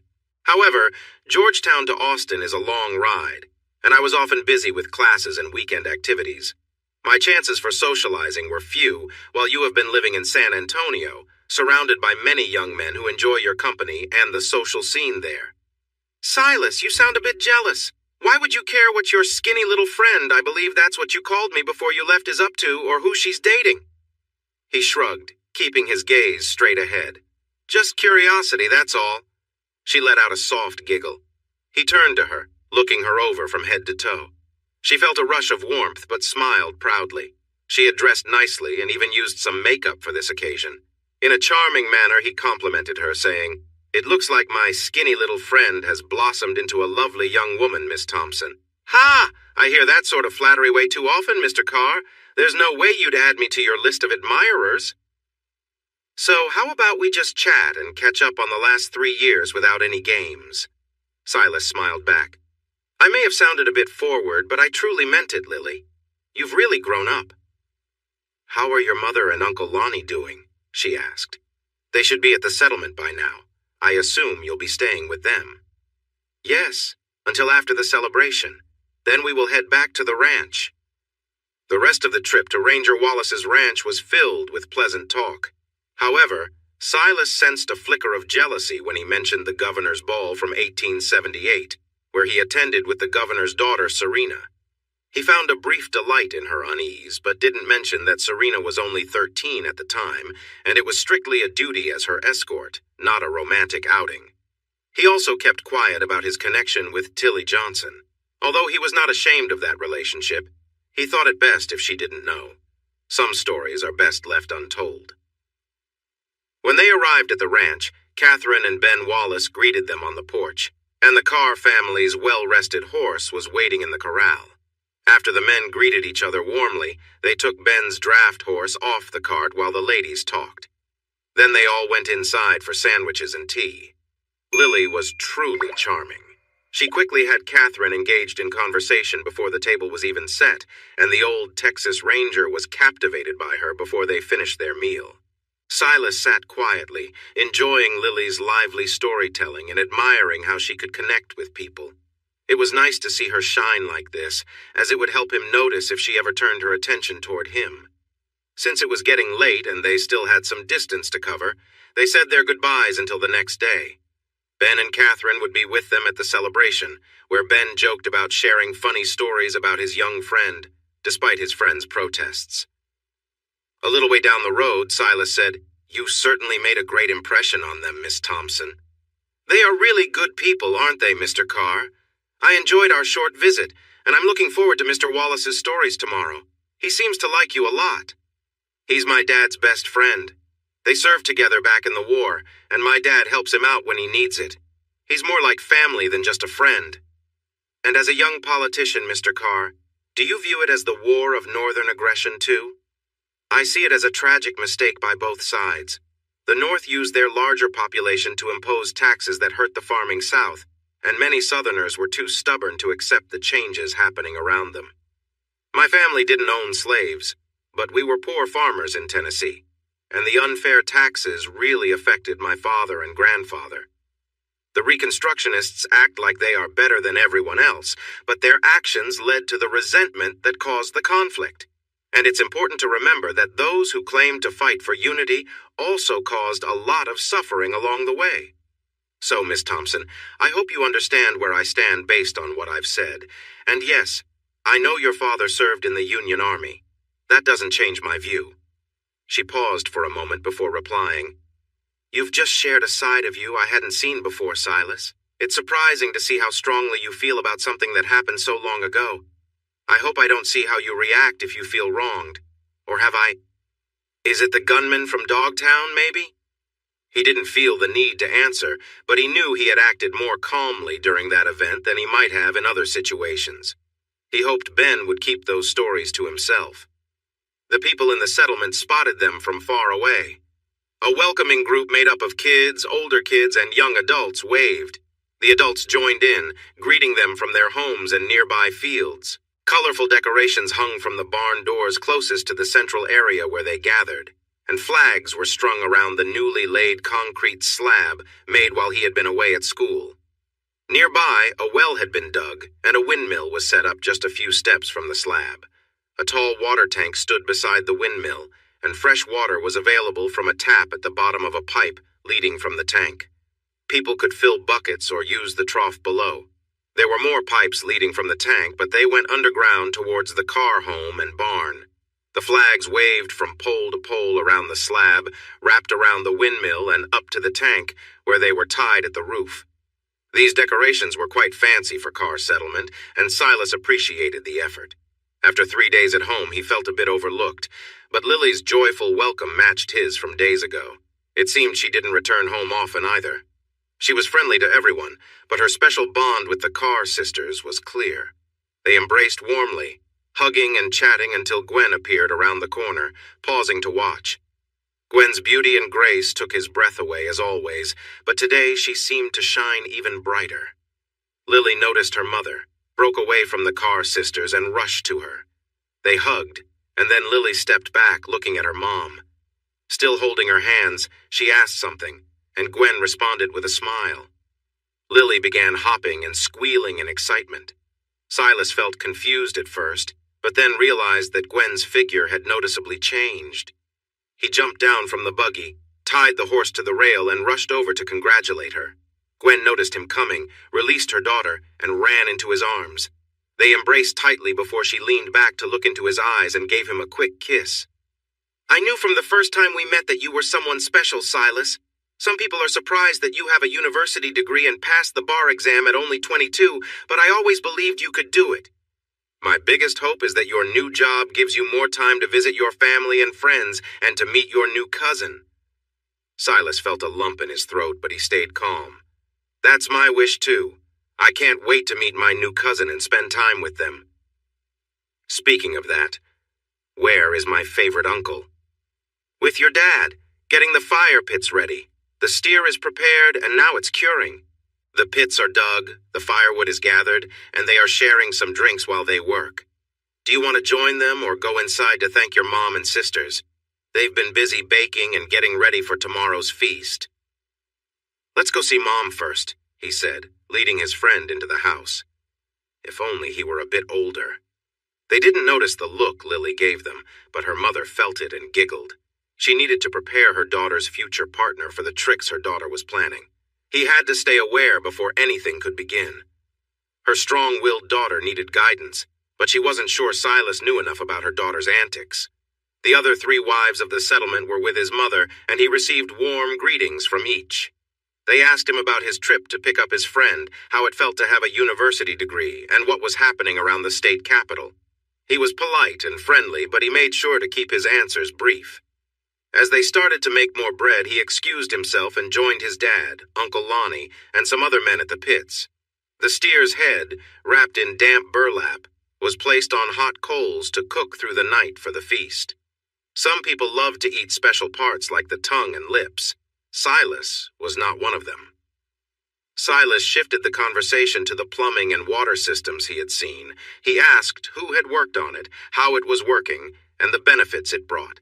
He learned that his dad, Lonnie, and the other men had gone to the Thompson Ranch with Gwen to see their plumbing up close. After making a rough plan, they brought in a plumber from San Antonio who knew about indoor plumbing. He helped them improve their plans, and they got a driller to assist with the well and water storage. Following Silas's idea, they hired a company with better tools to find deeper, cleaner water. Following expert advice, the men of the settlement decided to install pipes and fixtures in their homes, washrooms, toilet rooms, and kitchens. Each house in the settlement had its own well and plumbing, in addition to the car well located in the central area. They agreed that the toughest job was digging holes and building the tanks and drainage areas for the toilets, but everyone felt it was worth it because it made the women very happy. The used water from the baths and sinks went into separate tanks, which helped water the vegetable and flower gardens. Overall, they decided that it was a great improvement for their homes, making the effort and cost well justified. The conversation made them thirsty, so they sent Silas to the root cellar for more homemade brew, a special gift from their German neighbor, Mr. Steinbach. He was a brewer back in his homeland, and his brew was strong. It did not take much to feel its effects. Luckily, they were called to dinner, which was beef stew and cornbread before they enjoyed too much. They ate on the steps and porch while the women finished baking and preparing the meal, then returned to their homes as night fell. Silas was used to late nights, so he settled into a chair in the backyard where he could see the sunset over the hills. Soon, Lily and his sisters, Kathleen and Mary Virginia, joined him, along with Samuel and Sonny. They gathered chairs, faced west, and watched the sun disappear as they shared stories about their lives and local happenings. Lily listened carefully to everyone's stories but shared little about herself. Everyone except Silas asked about her school, the young men she had met, and her social life in San Antonio, but she mostly spoke about her studies. When asked more, Silas reacted the same way. It seemed neither of them wanted to share much about their lives or social experiences, at least not in front of the others. The younger ones went to bed soon after sunset, knowing tomorrow would be a long day. They started early, with breakfast served an hour before usual so they could clean up and prepare for the afternoon celebration. The wood stoves in all 4 homes would be used that day, but since the Carr family was hosting, most of the cooking would take place there. The main cooking pit was big enough to roast an entire steer, but different cuts required different cooking methods. Some cuts needed to be cooked slowly at low heat, while others were best cooked quickly at high heat. These variations were set up in the depth of the pit under a section of mesh wire, which was supported by rods made from pipes. Meanwhile, the wood at one end of the pit was set aflame and was burning down to create coals. There was a metal barrier about 3/4 of the way down the pit, separating different cooking areas. They would light the rest of it later to prepare the best cuts of meat. They used a mix of local mesquite and post oak logs because these woods burned strongly and kept hot coals for a long time. This was better than other woods like pecan or hickory, often used for smoking or grilling meat in other places. Both the men and women took pride in their cooking. They had sausage rings on the grill for a quick bite and 2 large pots of beans cooking over a fire located near the pit where the steer head was roasting. Silas learned about everything that happened while he had been away. Settlers were getting better at growing crops in South Texas, where the sun was strong. There were 2 main farming seasons, one from planting in late February or early March to harvesting in June or July, and the other from planting in late August to harvesting in late November. The heat in July and August was so intense that crops often failed, so they figured out which crops to plant in each season. During the winter and spring season, they grew leafy crops like spinach and lettuce, along with corn, peas, beans, squash, tomatoes, potatoes, melons, and peppers. The fall was also good for beans, tomatoes, and peppers, but it was the best time for oats and pumpkins. Onions, a common ingredient in many South Texas dishes, were planted in the fall or winter and harvested in the spring and summer. Other herbs were usually planted in summer and picked in late fall. They had tried to grow wheat, but it didn't thrive in that region, so they also grew cash crops they could sell or trade for flour and sugar. Talking about farming made them hungry. They grilled sausage, brought some bread from the house, and enjoyed a late morning snack. A nearby family, the Jamesons, arrived early. and Bud had a bag of venison jerky that also helped fill their stomachs until the big meal later. Inside the houses, the women and girls were busy baking and cooking vegetables. The whole area smelled delicious, which probably drew in guests arriving before the celebration was set to start at 3. Silas spent that hour greeting people, answering questions and thanking them for coming. By 3 o'clock, he was ready for a drink, but more guests kept arriving. The arrival of Catherine and Ben Wallace, along with their guest, the famous Ranger William A. Bigfoot Wallace, created quite a buzz. Silas enjoyed a brief moment away from his responsibilities as the host and decided to get a drink of water from the well. As he turned back to the crowd, he noticed a lone rider coming towards him. He didn't know this man. He was tall, dressed nicely, and somewhat attractive, though he had a slick look about him. The man carried 2 pistols and a saddle gun, which seemed odd for a celebration. Silas felt a sudden urge to wear his own pistols, but still stepped into the road to talk to him. "Hello there. How can I help you?" Silas asked. "I'm here on the invitation of Miss Lily Thompson. Please show me where I can find her," the man replied. "I'm Silas Carr. This is my family home, and this is a celebration by my family. You can stay on your horse while I check with Miss Thompson about your invitation," Silas said firmly. The stranger didn't give his name, but smirked and said, "Go ahead, boy. I'll be right here." Silas went into the house and looked for Lily, but instead found her mother. "Gwen, where's Lily? There's a man outside who claims she invited him." Gwen looked worried and went to the window to look outside. Then she hurried to the back of the house where Kathleen's room was located and shut the door. Silas could hear raised voices. First from Gwen, then Lily responded. Lastly, he heard Gwen's voice in a tone of urgency he had not heard before. Lily came down the hall quickly and approached Silas. "I heard you turned my date away. Why did you do that?" Caught off guard by her outburst, Silas felt a surge of emotion and answered her with equal intensity. "I haven't denied him yet, but this is my celebration. I can refuse entry to anyone I want, including your date or even you. Maybe you would both be better off elsewhere, Miss Thompson." Lily was taken aback and softened her tone. "I'm sorry, Silas. I was told I could invite someone, so I did. Please let him join me inside. We'll stay out of your way." "I will allow it out of respect for your family, but I don't like how he acts, and I will keep a close eye on him. He looks like someone well known for trouble. If I find out that's who he really is, he'll have to leave." "I doubt you can handle that, Silas," Lily replied, a hint of scorn in her voice. "He's a grown man and knows how to manage himself." Silas turned and walked away, leaving her there. He went to his room, strapped on his Colt Peacemaker, and then went outside. Gwen and Kathleen stood nearby, hands over their mouths in surprise. "What have you done, foolish daughter?" Gwen asked with worry in her voice. Lily went pale and stood frozen in place. "What have I done?" she thought to herself. She had invited Billy Clement hoping to make Silas jealous, but instead she had made him very angry. Now he was walking outside to confront Billy. She quickly left the house. Billy was still on his beautiful horse, looking confident in his well-fitted suit as he smiled down at Silas, who spoke in a serious tone. She called out, "Hello, Mr. Clement. I'm so glad you could come. Please join me inside for a cup of tea." Silas and everyone listening understood her invitation as a way of rejecting him. She was trying to ease the situation and keep Silas from being hurt, but no one saw it that way. She received unfriendly looks from the crowd, especially from Silas, making her feel small.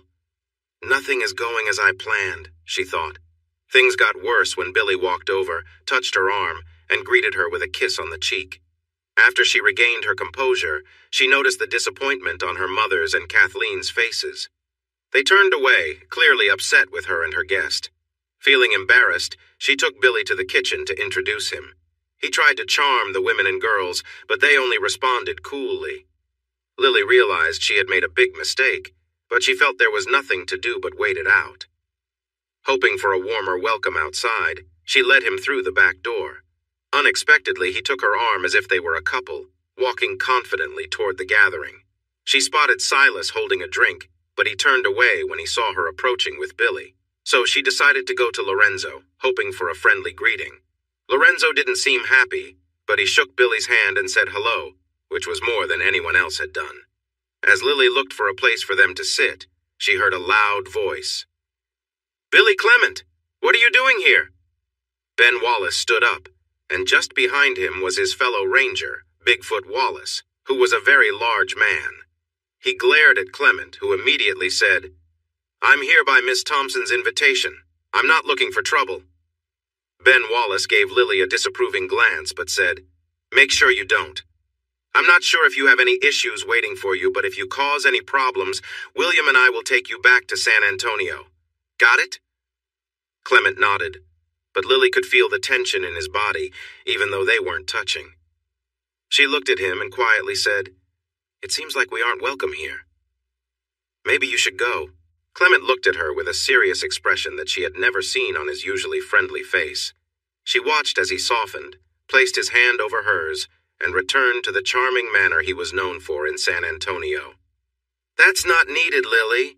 I see why they might be jealous. I'm with the most beautiful woman here. Who wouldn't be jealous? Let's just enjoy a drink together." He went to the table, got 2 cups of punch, and then took a flask from his suit pocket. "I'll add a little something to make the punch better, and we can sit and chat for a while." She wanted to say that she didn't drink alcohol, but he had already poured it. Looking around, she noticed her mother and best friend, Kathleen, watching her with clear disapproval. She hesitated, but remembered her goal for the evening, to show that she could handle herself in any situation. She believed that was the kind of woman someone like Silas would admire and want in a partner, so she took a sip. When she looked over her cup, she met Silas's gaze and saw only disappointment. This was not how she had planned it.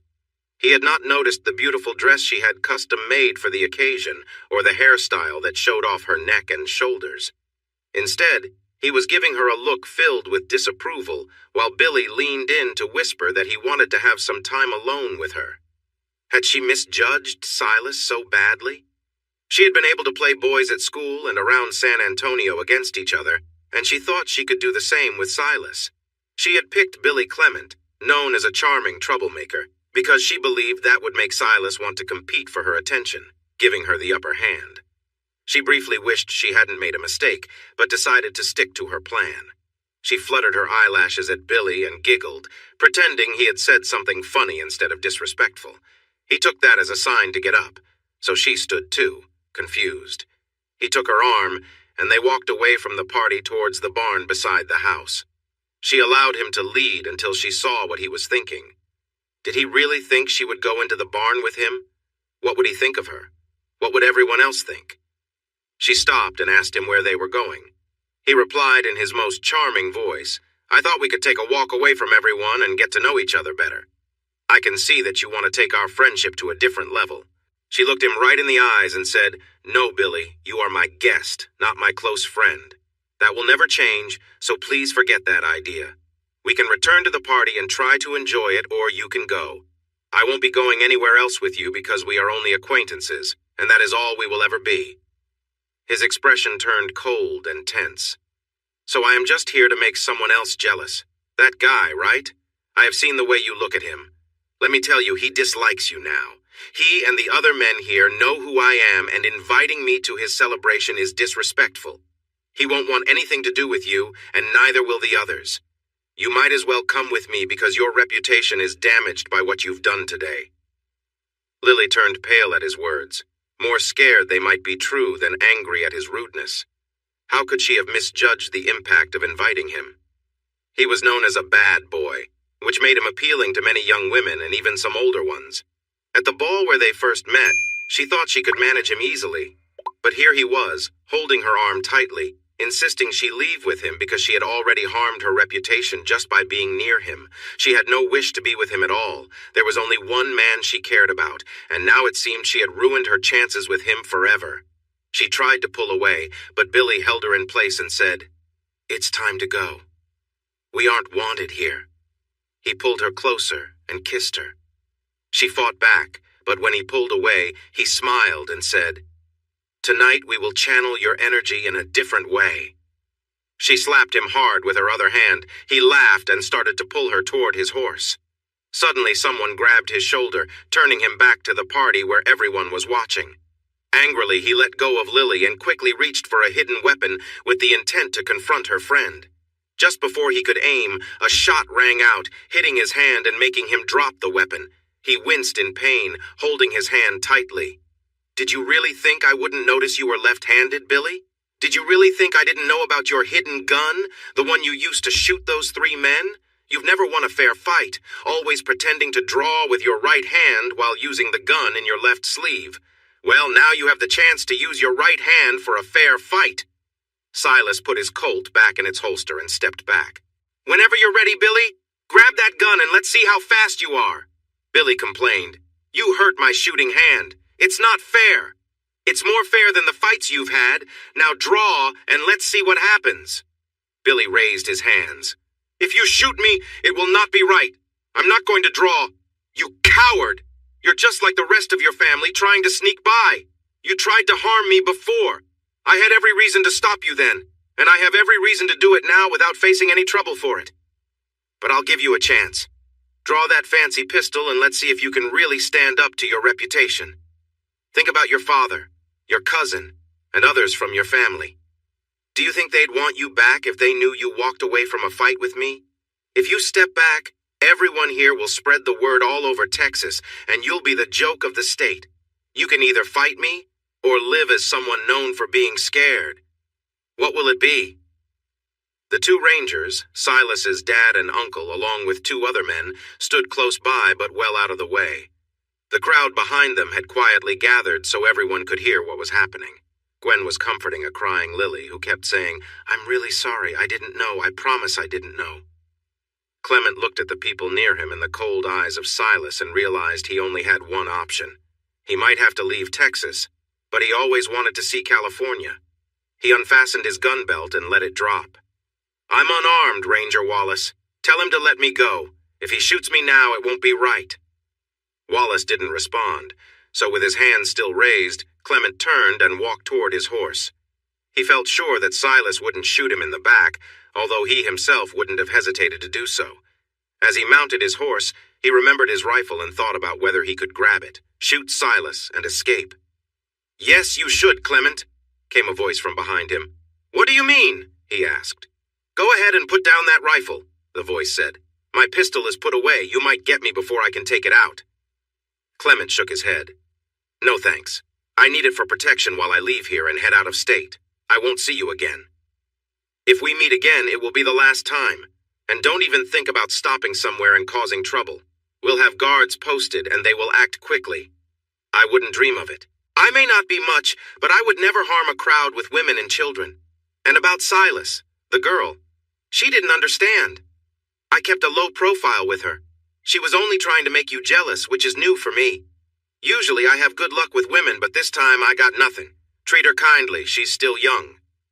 With that, he rode away, holding the reins tightly. Silas and the crowd watched him disappear over the hill. Samuel patted Silas on the shoulder. "I'll keep an eye on him from the barn until he's out of sight over the last hill. Do you want me to stick around after that?" "No, Sam, just until he's over the hills, but thanks for your offer. I believe him when he says we won't see him again." Sam hurried up into the loft, and Silas turned back to the crowd that was still gathered. "You traveled from all over for this, and my family and friends have prepared a lot. Let's put this behind us and enjoy our time together. We have plenty to celebrate, and I appreciate every one of you for coming. Now, let's go back and have a party." They all turned and started chatting excitedly among themselves. His dad and Ben Wallace clapped him on the shoulders, and Ben said, "You did well. Handled that as best as it could be, while also getting rid of a troublemaker. Now, you should come and enjoy your celebration." He took a few steps and soon found Gwen and a very sad Lily. "Silas, she wants to talk to you for a moment. Can you please give this girl a chance?" He sighed deeply, but Gwen's worried look and Lily's tear-streaked yet lovely face were hard to resist. He turned to Lily, who was looking down. Gwen joined the 2 men and walked away, leaving Silas and Lily alone in the spotlight. "Silas, I'm really sorry. I promise I didn't know who he was. He was just a charming man that everyone was always talking about, saying he was a bad boy. I had no idea he was trouble. Please forgive me." Silas gently lifted her chin so she would look at him. "Lily, I believe you. But your choice put you and others in danger. Why did you do that? Were you trying to show off a bit? Being around someone like him, who is a lot older than you, could hurt your good name and make people question you." She started crying again and ran off to the guest house where she and her parents were staying. Silas felt confused by how she reacted to his kindly spoken words. He noticed the disapproving looks from his sisters, his mother and Lily's mother, who followed her away.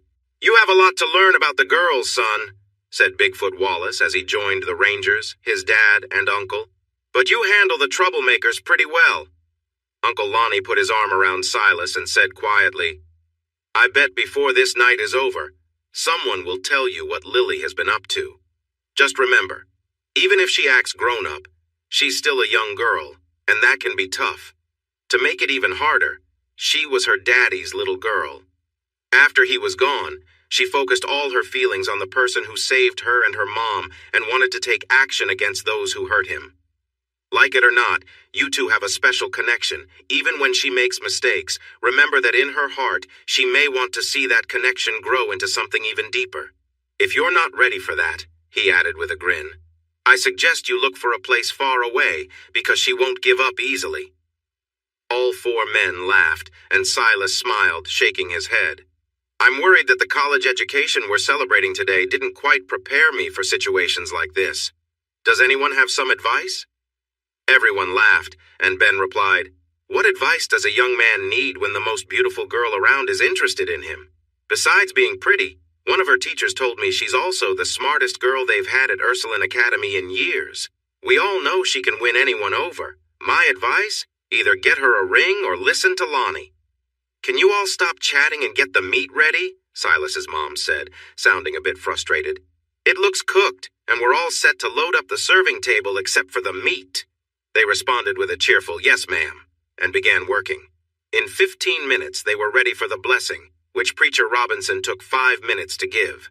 Families lined up, filled their plates, and found seats.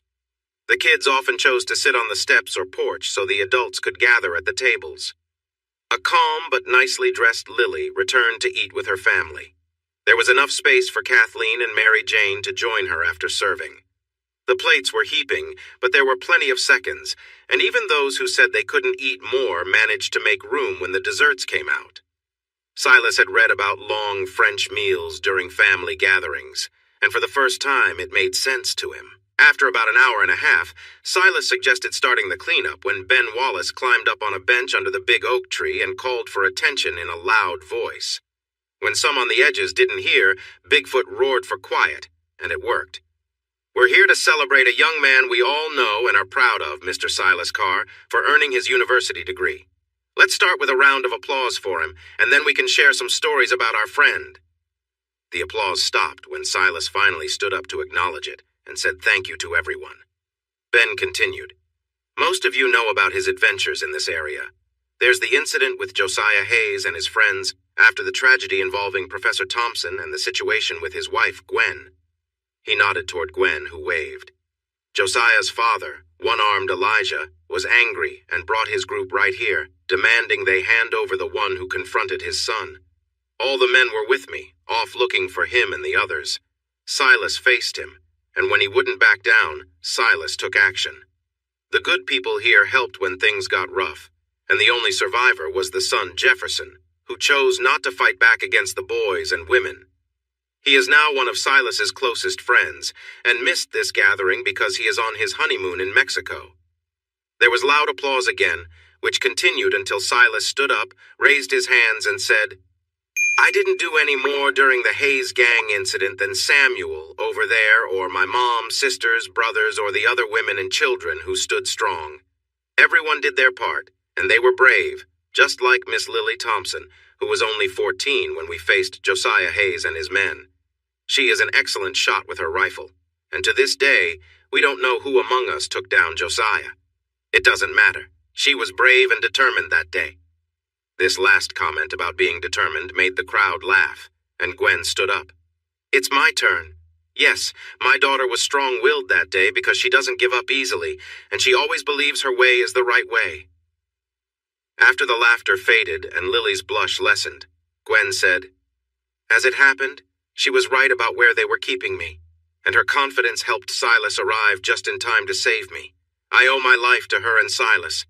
But there's another part of the story you might not know. This part happened in Dogtown when we went to get supplies and informed the sheriff about what happened. From the back, a man yelled, "Oh, I was there at the general store and I can support what she's about to share, even if it sounds hard to believe." Thank you, John. It does seem hard to believe that an 18-year-old would stand up to a dangerous man with 2 guns. But when the man called Silas a liar and a coward, that's exactly what happened. Silas showed a level of control that we rarely see from anyone, regardless of their age. The man reached for his pistol, but he was facing a loaded gun. Silas could have shot him and no one would have said a word. Instead, he made him drop his guns and leave. John stood up in the back and shouted, "Fastest draw I've ever seen." That old peacemaker was steady in his hand. Clyde knew he was in trouble, and like Gwen said, most people would have acted differently. But Silas made him face the situation and drop his gun belts. He's a hero in Dogtown. Gwen smiled, thanked John, and continued, "Of course, our story is easier to believe now than it was a few hours ago before you witnessed his bravery firsthand. But beyond his courage and his education, he has a sharp mind, excellent character, and a strong desire to see justice done. We should all rest easier now, knowing he will be in Austin, working to fix the mistakes made by past leaders in the last 10 years and helping to set a better path for Texas in the future." The applause went on until Ben announced he had some stories to share, and then everyone became quiet. You all know about his degree, which we are here to celebrate, but let's take a moment to honor not just the scholar but the man. You may not know this, but Silas rode with the Rangers 3 times while at university. The first time, there were just 3 of us chasing 5 rustlers, one of whom was a well-known outlaw. Although we never met him, we did find the cattle and 3 rustlers near Lampasas.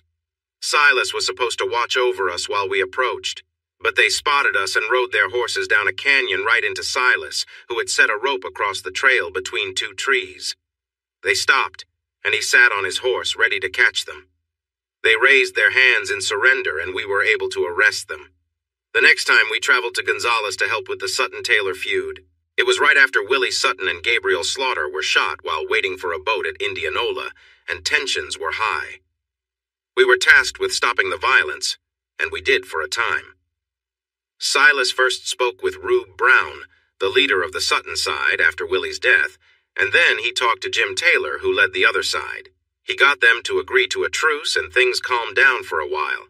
But then, some of Jim Taylor's men, hired by John Wesley Hardin to move cattle north, were arrested near Hamilton. The Taylors blamed the Suttons for this, and fighting broke out again. We had returned home during the peace, and Leander McNelly and a large group of Rangers were sent instead. They didn't have much success either, until Rube Brown and Jim Taylor were both killed. After that, the conflict just faded away. Perhaps the toughest challenge Silas faced was up in Mason County, during what some call the Hoodoo War. The Anglo settlers in the north and the German settlers along the Llano River clashed over stolen cattle, and at least 12 men lost their lives. Governor Richard Hubbard ordered Major Jones and me to gather Company D of the Rangers, along with any law-abiding citizens willing to help, to ride to Mason, stop the violence, and bring justice to those responsible.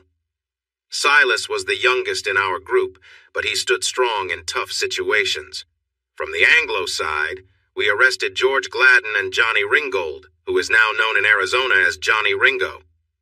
Ringgold was about to take action when 2 Rangers and Silas approached him. Seeing Silas move quickly, Johnny decided it would be best to go along peacefully.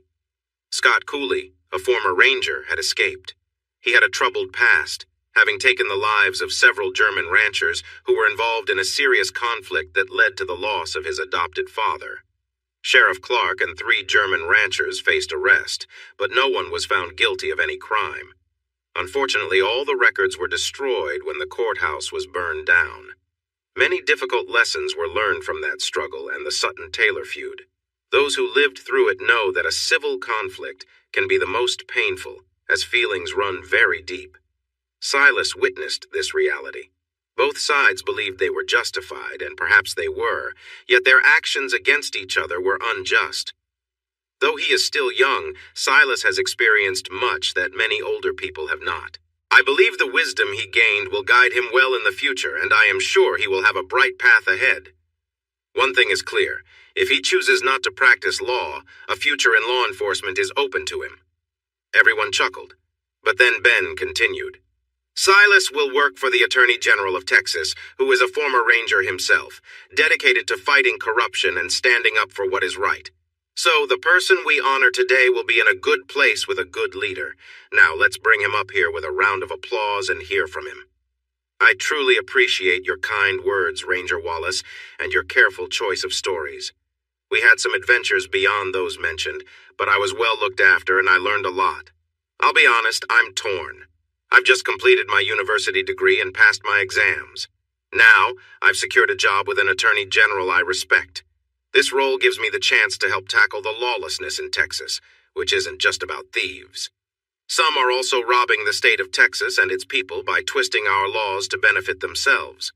The governor and lawmakers are working to change these laws, and I am eager to help law enforcement across Texas apply these new fair laws. However, part of me longs to return to South Texas to be with the wonderful friends and neighbors who are here tonight. My dad refers to this as hard scrabble farming, but to me it represents the finest people bringing life and nourishment from challenging land. This seems like a higher calling than being a lawyer. So let me conclude with my heartfelt thanks to those who raised me well and worked hard to send me to school, including these two rangers and their families. They do important work every day. Let's raise a glass to hardscrabble farmers and ranchers, men and women alike. Silas lifted his beer, waved it to the crowd, and took a sip.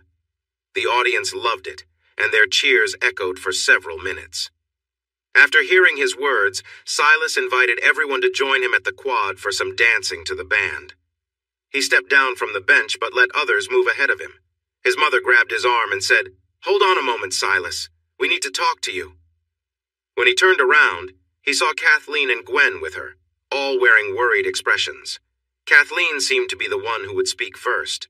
She cleared her throat and began. "Silas, we all care about you a lot, and we're stepping in because we care about you and Lily. You need to understand how deeply Lily loves you. She fell in love with you when you helped during her father's funeral. Then you saved her and her mother, not just once, but twice. That's why we've shared updates about her. She wanted you to see how she has grown." Kathleen, how does dating lots of boys and men show that she's grown up? Inviting someone like Bill Clement to a party, how is that showing maturity? Gwen jumped in. None of those things mean she is mature. She's 18. Silas, the same age you were when you went to university. To put it simply, she wants you to notice her. She is popular because she wants you to see that people admire her, not just as your friend. She invited someone she thought would make you feel jealous, someone older and more appealing, thinking that would grab your interest. It was her way of showing you that others find her special, hoping you'd think of her differently instead of just a sister. Silas scoffed. So she thinks playing games is the way to my heart? That seems very childish. I'm not ready for a serious commitment, but when I am, I want a partner with depth. Someone respected for her intelligence and character, not just for her looks. Honestly, I was much more impressed to learn that she is at the top of her class than just being the belle of every ball, which is all I've heard from you, Kathleen. With a sigh, Silas continued. It worries me that she can't see through Bill Clement. As an assistant attorney general, I cannot be with someone who is drawn to troublemakers or those with bad reputations.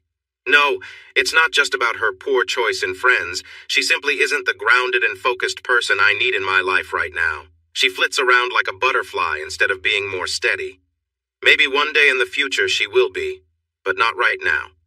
Besides, she will be in San Antonio finishing her schooling, and I will be in Austin starting a new job. This means we won't have much time to be together. Son, I understand how you feel. I'm sure everyone does. But there are some things I want you to think about. As for being manipulative, that seems to be in the nature of women. I influence your father, Gwen influences Lorenzo, and we have both tried to guide you. So has Kathleen. It's how a woman can gently steer a man without any conflict. It's not surprising that Lily, who is smart and attractive, would try to influence someone she cares about most. We all agree that your concerns are valid. However, we want you to see that she was just trying to show you her best side. After all, Silas, you are quite popular in the social scene in Austin, often with Lily's classmates. So, It's understandable that she would stand out among those young women in San Antonio. Do you understand what I'm saying? Yes, Mother Gwen. Kathleen, each of you made good points, and I see you care about me and Lily. I'll be honest, I stopped thinking of Lily as my little friend a long time ago. In fact, I can say without doubt that she is the most beautiful girl I've ever seen. When you add her intelligence, quick wit, sense of humor, and ability to charm anyone she talks to, you get a nearly perfect young woman. I would love to take her out on dates. I would be proud to have her by my side anywhere. But it seems Lily wants more than that, and I don't want to rush into anything right now. She tends to act quickly and make decisions without having all the facts. Considering we would be 70 miles apart, I'm worried about her choices. I don't see how we could have a serious relationship with this situation, and that's what she wants, right? Gwen smiled and looked at Kathleen, who also smiled. What she wants, based on her writings, is to become Mrs. Silas Carr. It seems clear from your concerns that this isn't possible right now. But could it be possible in the future? I've shared my feelings for her, but maybe we should get to know each other better before thinking about a commitment, he replied with a grin. They all laughed, and he found himself in a warm group hug. Will you promise to be gentle with her? Nothing you could say would make her feel worse about herself than her own criticism, Gwen asked. Silas promised he would, and they went their separate ways. Lily was dancing with Samuel to Goodbye Liza Jane when they joined the group where the band was playing a mix of old and new songs. She seemed to have bounced back or was at least trying to look strong. Silas waited while Samuel helped Lily to her seat next to Mary Jane and then left. Lily looked around but quickly looked away when she saw Silas. He moved toward her, hoping the band wouldn't play ragtime, which was fun but not what he needed right now. He was almost there when the band began to play Molly Darling. He smiled, thinking how perfect it was for their first dance. Lily, would you like to dance? He asked, holding out his hand. She looked up, and he noticed a mix of shyness and boldness on her face. Well? He asked again when she hesitated. She stood up but said, I would, if you promise not to be disrespectful. His laugh nearly made her sit back down, but he took her hand properly and they started to dance. She moved with a grace and balance he had rarely seen before. She kept looking over his shoulder instead of at him. Lily, could you please look at me? I have a question for you. She turned her gaze to him, keeping a proud look on her face. He found it interesting since she started the whole situation, but he smiled and asked, I need a partner for a rally in Pleasanton next Saturday. Governor Roberts and Attorney General McCleary will be there, and the General has asked me to attend. There will be speeches, a meal, and later a ball.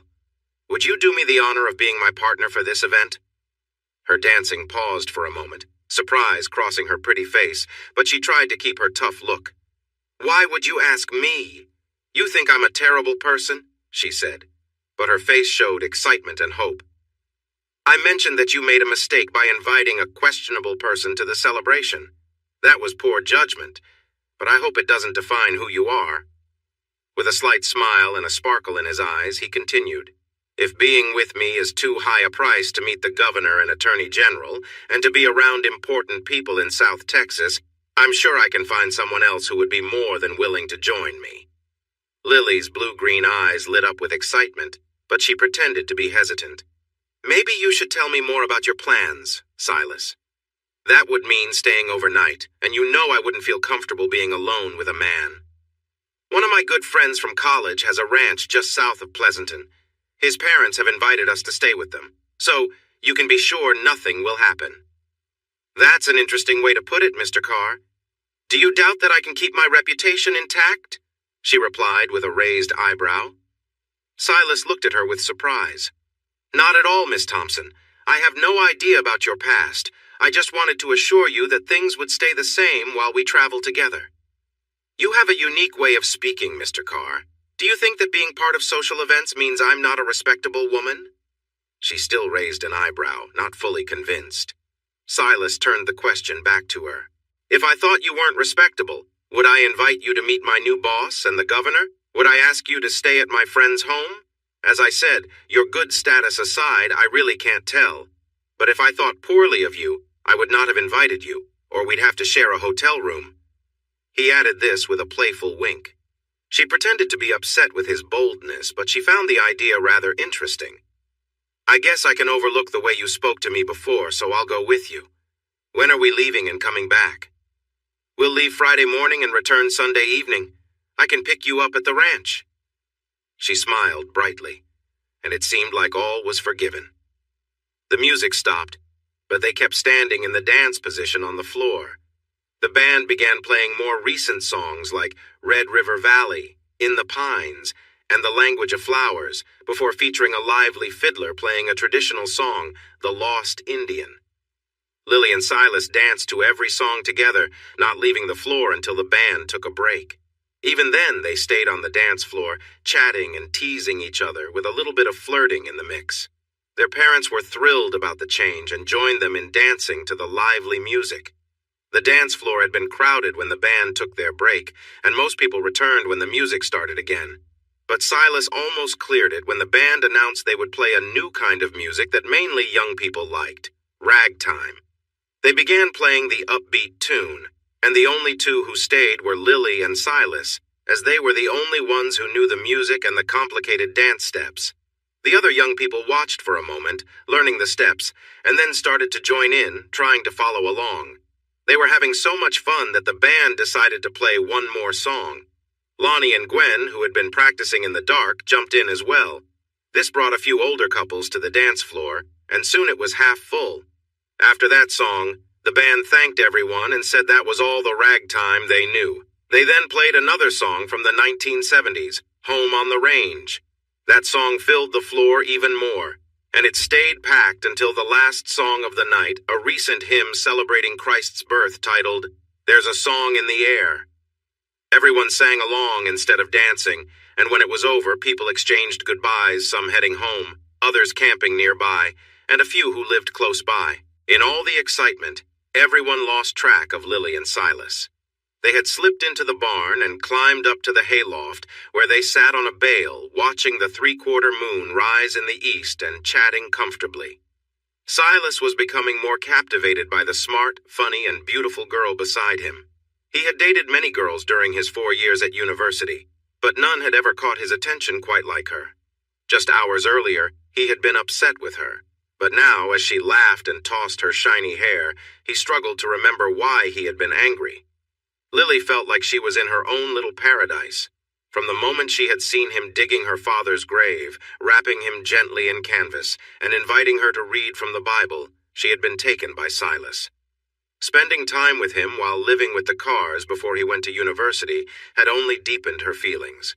He was 4 years older and on his way to university while she was still a skinny girl, but she promised herself she would become the woman he would see as his equal, partner, and true love. She had made mistakes and faced challenges, but every moment with him taught her what he wanted and expected. Now she was about to spend 3 days and 2 nights with him. While meeting the governor and attorney general was exciting, it was not what truly mattered to her. Silas was the center of her universe. They sat close together, their arms and shoulders touching now and then, and she found it hard not to reach for his hand. A shooting star sped across the sky, and they pointed and gasped in surprise together. Silas leaned against her and whispered in her ear, "When you see a shooting star, you're supposed to kiss."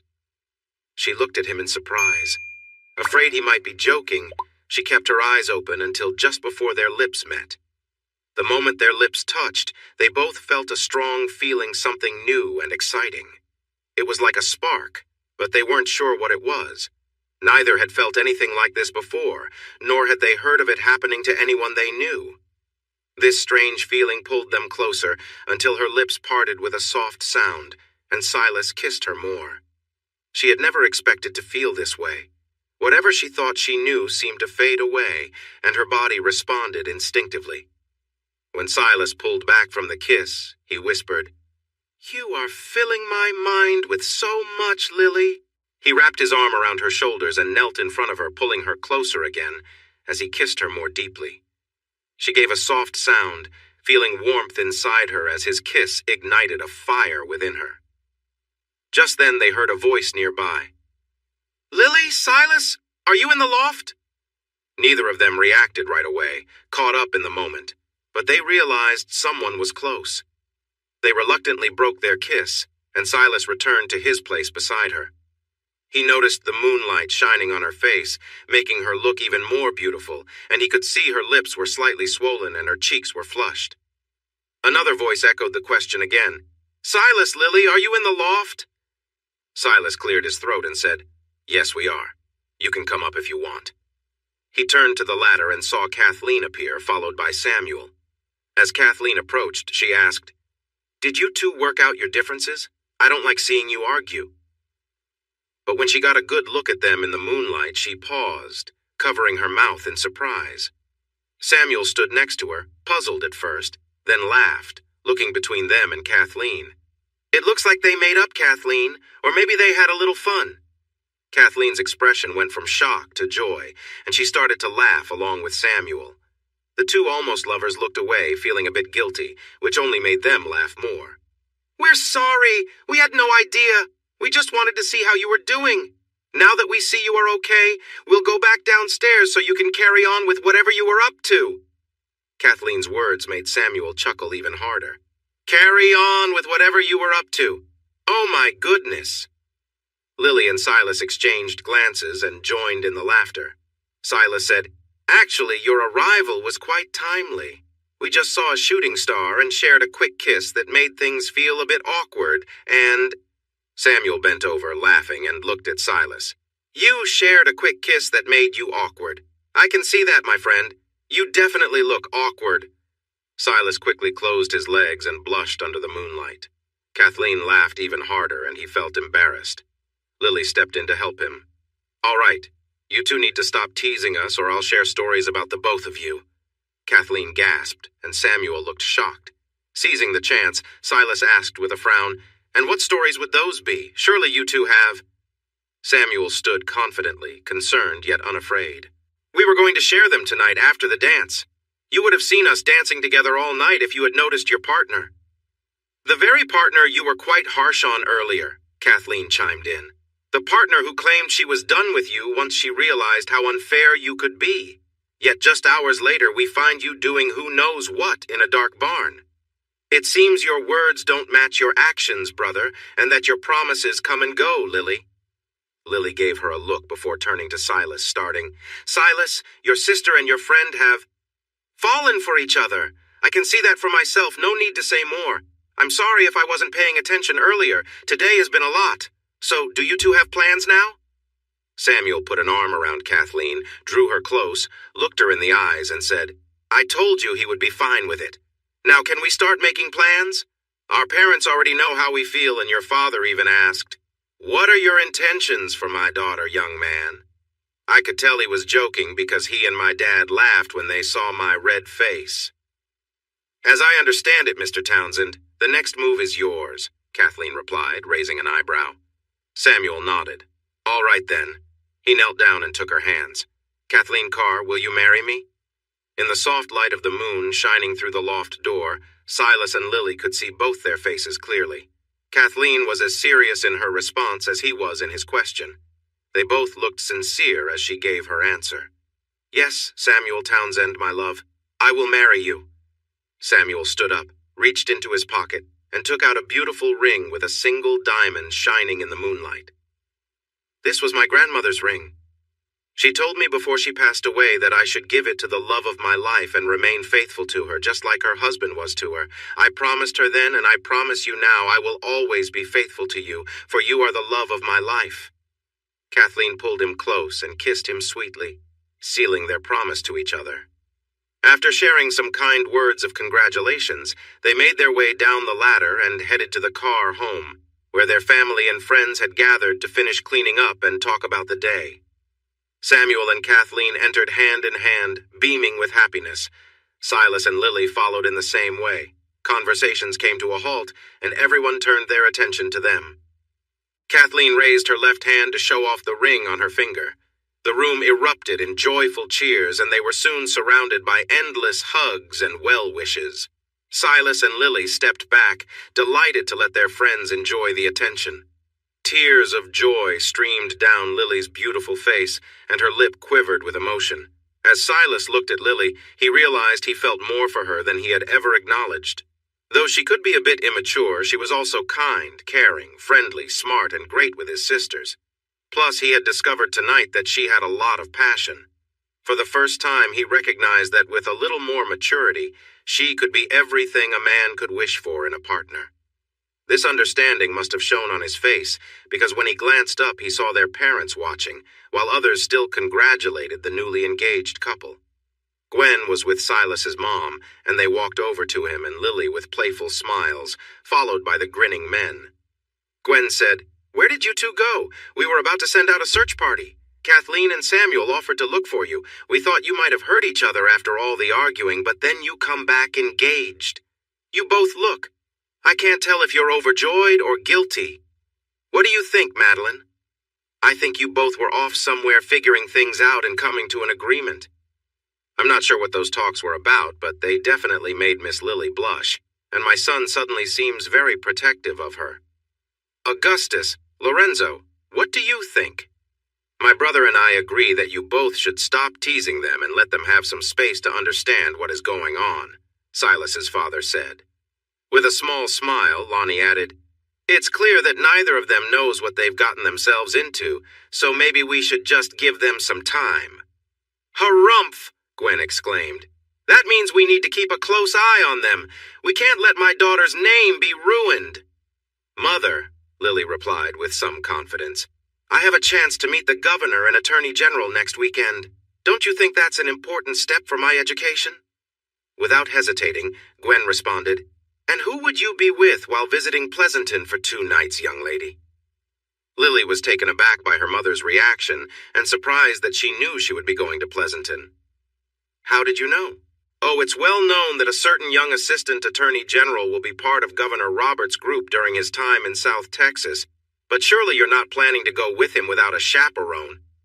She looked at Silas, who was smiling at their exchange. "But, Mother, I will be staying with a respected ranching family, and Silas's employer will be with us in Pleasanton. Surely that's enough supervision for a short trip." "Oh, no, dear. Lorenzo and I will be going with you. We can't let your good name be at risk by being so far from home with a charming young man like Silas." Lonnie jumped in before Lily could argue further, saying, "Silas came to us first, as he should have. We were invited and agreed to go, thinking you would join us. But things got complicated when he asked you, and then your answer was uncertain, so we decided to wait and see what would happen." Lily turned to Silas with a frown. "You asked them," Silas explained. "Right after I came back to get you in San Antonio. I care too much about you and your family to do anything else."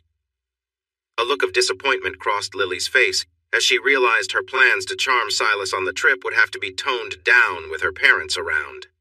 Before she could say anything more, though, Gwen exclaimed with concern, "Madeline, did you see that look of disappointment on my daughter's face? It seems it's not your son I need to watch out for, but my daughter?" Madeline smiled and gently touched Gwen's arm.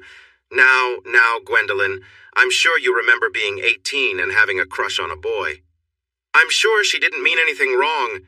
It's just tough to flirt when your parents are around." Lily turned red, showing that she might have had some flirtatious thoughts, which made her parents laugh.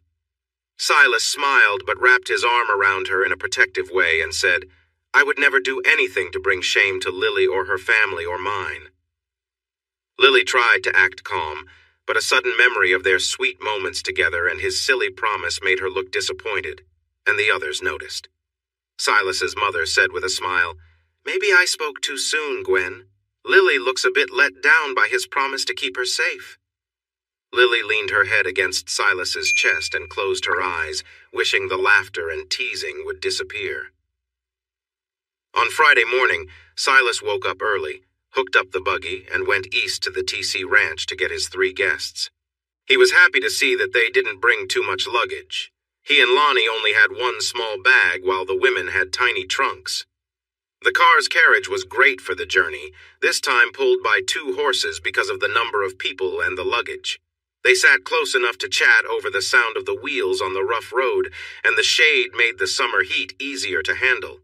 They all decided to dress casually for comfort because of the heat and dust, promising to clean up and change into nicer clothes once they arrived at the Robbins Ranch, which had 3 indoor bathrooms. The trip from the TC Ranch to Pleasanton was just over 20 miles, so they wouldn't have to change horses but would need to stop for breaks along the way. The two matching Morgan horses were used to the Texas heat, but stopping for shade and water would keep them refreshed for the longer ride, so they made sure to stop at every creek for a drink and rest. They arrived around noon, just as expected, and their hosts had lunch ready for them. They apologized for their casual, dusty clothes, but Mrs. Robbins smiled and said they understood. After all, they were ranch people from South Texas, not city folks. They looked just as casual, but without the dust. After a chance to freshen up, they gathered for the meal. Even though Gwen and Lily didn't feel their best, they still looked lovely, and Andrew, his younger brothers, and even his dad, Robert, had a hard time taking their eyes off them. Mother Robbins, who was quite charming herself, watched with a smile as she and her daughters admired the carmen. The meal of roast beef with mashed potatoes and green beans, all sourced from the ranch, was delicious. The conversation flowed easily, making everyone feel relaxed and engaged. After the helpers cleaned the table, following local custom, everyone headed to their bedrooms for a short nap. The summer sun was strong down south, and while the southeast breeze felt nice, it also carried moisture from the Gulf, making the afternoons both hot and sticky. When it cooled a bit in the early evening, they enjoyed a tour of the nearby pastures and fields of the ranch, which was quite large. The men rode horses, while the 5 women traveled in a big open carriage. The landscape featured rolling hills covered in grass, with groups of oak trees scattered throughout. The ranch had a stretch of land along the Atascosa River, where clusters of oak, Texas sycamore, and pecan trees grew almost continuously by the riverbank. To the north of the house, close to the river, there were fields of vegetables and cash crops. A special dam extended into the river to help draw water into an irrigation system for the farming. Silas remarked that their ranch was one of the most beautiful and well-kept he had ever seen. Lonnie, a former soldier who had traveled more than Silas, agreed. Gwen and Lily admired the land's beauty and usefulness, but they were mostly impressed by their nicely finished and furnished home, which had conveniences not often found in Texas. Dinner was simple and delicious, featuring strips of cooked beef, lettuce, and tomatoes wrapped in corn or flour tortillas. This dish, known as carne guisada tacos, was a favorite in South Texas. After the meal, they gathered on the wide porch on the south side of the house to enjoy the evening breeze and chat. Lily tried to find a reason to go for a walk with Silas, but nothing came up. She went to bed at 10, feeling disappointed. Another day with him meant only friendly banter. Her chances were slipping away, especially since she would stay at the TC Ranch while Silas would return to the settlement. Lily knew she needed to make progress with him the next day, or she would miss out on a chance that rarely came along. Breakfast was served at 8 a.m., after which everyone made plans for going to Pleasanton for the governor's rally that afternoon. Once those plans were made, everyone was free to do as they pleased. Lily took the chance to ask Silas for a walk, and he readily agreed. She managed to lead them away until they were hidden behind the barn. Stopping in the shade of a large oak tree, she turned to him, placed her hands on his arms, looked into his eyes, and said, "It feels like we haven't had any time together, Silas. I was hoping we could get to know each other better during this trip." He responded with a serious tone, but a hint of playfulness in his voice. "Oh, I think we are getting to know each other better, Lily. I've had the chance to see you in different outfits and situations, interacting with people of all ages that you just met. I've observed your reactions to the Robbins' lovely home, the river, the fields, their irrigation system, and their cattle. I knew when I came here that you could easily win people over, just like Ranger Ben Wallace said. So I wasn't surprised at how well you connected with the Robbins. Over the past day, I've also noticed that you have a curious and thoughtful mind. You are always learning new things, which I really admire." Lily was happy to hear his thoughts, but he was focusing on her personality and intelligence. She wanted to explore the feelings they had shared in the barn. With that in mind, she took charge. She held his hands and placed them on her waist, wrapping her arms around his strong chest to pull him closer. Tilting her head back a little, she looked up at him with determination and said, "That's great, but I've been waiting too long for you to kiss me." He smiled at her courage, leaned down, and kissed her. It felt just as exciting as their kiss in the barn. She seemed to share the same thrill as she gasped lightly and moved closer. She was surprised by her own boldness. How could she be so forward, urging him to kiss her? Yet her feelings took over, and she forgot all hesitation as they kissed. Their kiss was passionate, and he held her waist firmly.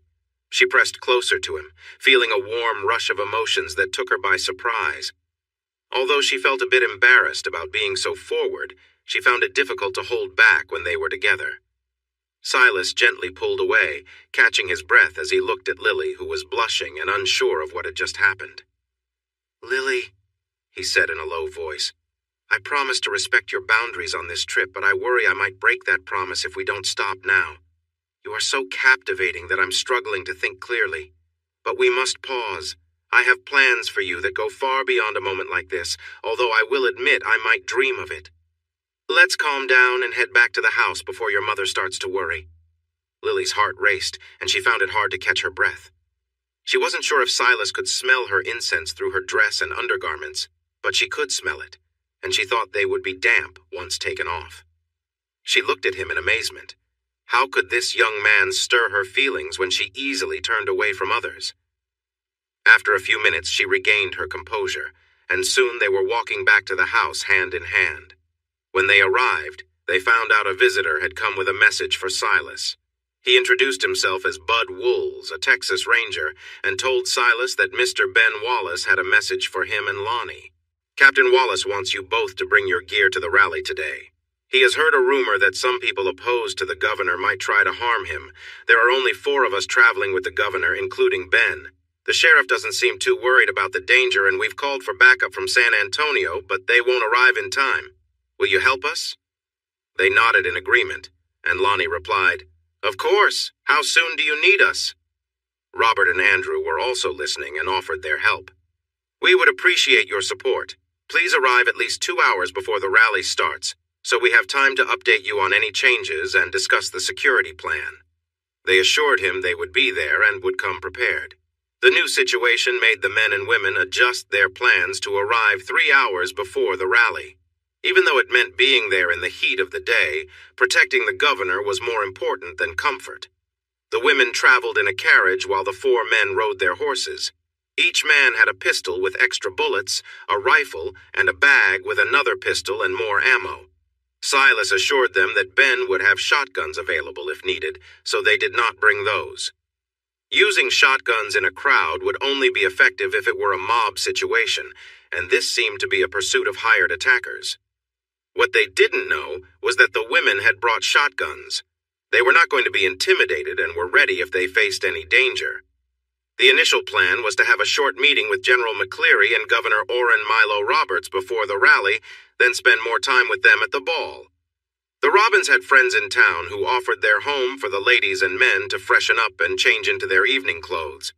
However, with the possibility of attackers, those plans now depended on the situation. Their first stop was at the hotel to meet with Ben and the other Rangers. The women were invited to enjoy tea in the parlor with Ben's wife, Catherine, while the men met in a small room next to the office. Since no one knew who the attackers were or what they looked like, the plan involved keeping an eye on the stage, looking for anything suspicious, and signaling each other if something seemed off. Silas, Lonnie, Andrew, and Robert were chosen by Ben and given badges by Ranger Wools. The train arrived exactly on time, and the 4 Rangers and 4 deputies took their positions. The Robins women, Gwen and Lily, found a great spot near the front of the stage, looking lovely as they held their parasols to shield themselves from the afternoon sun. The Attorney General was the first to step off the train, and the mayor introduced him. He reminded everyone of James Harvey McCleary's dedicated service to the state, noting his roles as a soldier during the Civil War, and as a legislator who promoted public education and local control of community schools. General McCleary welcomed the large crowd, and then introduced the former Chief Justice of the Texas Supreme Court, who was now the governor, Orrin Milo Roberts. Governor Roberts was a smaller man with white hair, but he had a loud and engaging voice. He talked about reducing the debt and extra spending caused by outsiders, and the idea of selling some state-owned land to help build railroads and high-quality public schools and universities, including the University of Texas. He mentioned that construction was about to start in Austin for the University of Texas, which would welcome both men and women from the very beginning. We have many smart and talented women in this state, and we need to nurture all our skills to make the most of our potential, he said, and the crowd cheered in response. He allowed the celebration to carry on for a moment, then raised his hand to signal for silence. As the crowd quieted down, he reminded them of his promise during his campaign to reverse the harmful rules set by outsiders during the Reconstruction period. He shared that his actions as Chief Justice and now as governor had upset those who had taken power and wealth by creating policies that benefited only themselves, and they had even threatened him if he didn't keep things as they were. He assured everyone that he would continue to work hard, unafraid, for the benefit of all Texans, not just a privileged few. The crowd roared in support, but Silas and the other watchers noticed a group of men among the crowd who did not seem supportive. The men broke apart and spread out. 3 moved toward the front of the stage, 2 headed to the back, and 1 went to the left side. Silas glanced around and saw the other guardians nod. They had noticed them too. Wools and another young ranger were standing right in the way of the 3 men moving to the front. Silas and Lonnie gently moved the people crowding the stage back a little. They did this to keep everyone safe and to have clear shots at the potential attackers if they moved forward. They concentrated on the immediate danger while leaving the other 3 men to the Robins, Ben, and the 4th Ranger. What the Guardians didn't notice was a small man on the right side of the stage next to Lily. She saw that he had his hand inside his coat, as if he was getting ready to pull out a hidden weapon. She kept an eye on him while pretending to focus only on the governor. Governor Roberts finished his speech, asking for support for his plans, and then invited everyone to go to the park for free drinks and snacks. The crowd cheered again and began to disperse. The attackers saw this moment of confusion as their chance to act. The one closest to Silas took out his weapon and aimed at the governor, but Silas quickly drew his own gun and shot the man before he could fire. The second attacker had his weapon raised, but Silas's shot caught him under the arm, causing him to drop it. The third attacker in front of them was taken down by a series of shots from Lonnie and the 2 rangers. Silas quickly turned to search for more attackers and saw Lily strike a man's hand with her parasol, knocking his weapon away. When he bent to pick it up, she hit him on the head, making him fall to the ground. Silas then grabbed the man's weapon and held him down with his boot. During all the chaos, Silas thought he had heard 2 more shots from the left side of the stage, but it was hard to see through the confusion. Meanwhile, Governor Roberts and General McCleary remained calm, encouraging their guardians and accepting whatever would happen. As the shooting began, the crowd quickly scattered, leaving only the guardians and the downed attackers around the stage. Lily, Gwen, and the Robbins women stood firm, while the guardians took care of the injured attackers.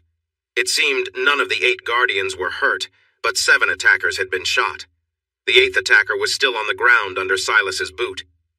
Silas glanced at Lily, who looked determined and still held her parasol like a weapon. It was unusual to see such a stylish and elegant young woman standing over the fallen attacker she had disarmed. Once things settled down, Ben confidently walked over to the Atascosa County Sheriff. "Do you still doubt the rumors, Sheriff? Today, your choice not to help with security could have led to serious trouble for the governor and many people." Silas had been following Ben.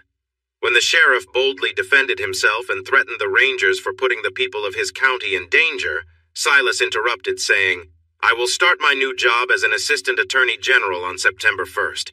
My first action will be a complete review of the Atascosa County Sheriff's Department. I believe we will find links to these troublemakers, and then you will have a chance to arrest this man so I can take him to court." When Wools and the other 2 young rangers went to the jail to take in the prisoner involved with Lily, they found a short resignation note with a silver star on top. California seemed to be drawing more attention. The gathering in the park began slowly after the earlier chaos, but the eager crowd returned stronger within an hour. Drinks were served, food was enjoyed, and the governor and attorney general shook hands with hundreds as they prepared to leave for the private ball. Around that time, a group of 6 rangers from San Antonio arrived. After hearing what had happened and being warned about possible threats, they took on the security duties. The Cars and Robbins were sent home to clean up, while Ben returned to the hotel to change. "Good evening, Governor Roberts. May I present my guest for the night, Miss Lily Thompson," he said, opening his arms to embrace her. It has been so long. You have become the beautiful woman your father always said you would be, and I owe you my life. Thank you, Governor, but... Lily, you always called me Uncle Oren, and I expect you to keep doing that. Even though your father is no longer with us, I still see you as my niece. Of course, Uncle Oren, I'm happy to do so. What I wanted to tell you is that my escort stopped 2 of the attackers, and my mother's new husband, Lorenzo Carr, stopped another. Andrew, Robert, and the Rangers handled the rest. I didn't do much. Without a doubt, my dear, I'm here because of their courage. However, they were armed while you only had a parasol. Your bravery shined bright today. Thank you, Uncle Oren. I couldn't let them hurt you, so I did what I could. But about my companion... He leaned in, kissed her cheek, and quietly said, Dear, I know all about your young man. His bravery is famous, just like his good character and intelligence. There is no need for you to support him. He straightened up, looked from Lily to Silas and back again, smiled brightly, and said, Young man, it seems your time as an escort to events in Austin is coming to an end. My niece appears to have taken a liking to you, which means you may not stay single for long.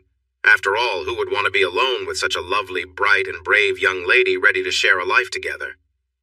If your wedding takes place while I am in office, and I suspect it will, I expect to be involved in some way. Lily hid her smile behind a fan that suddenly appeared.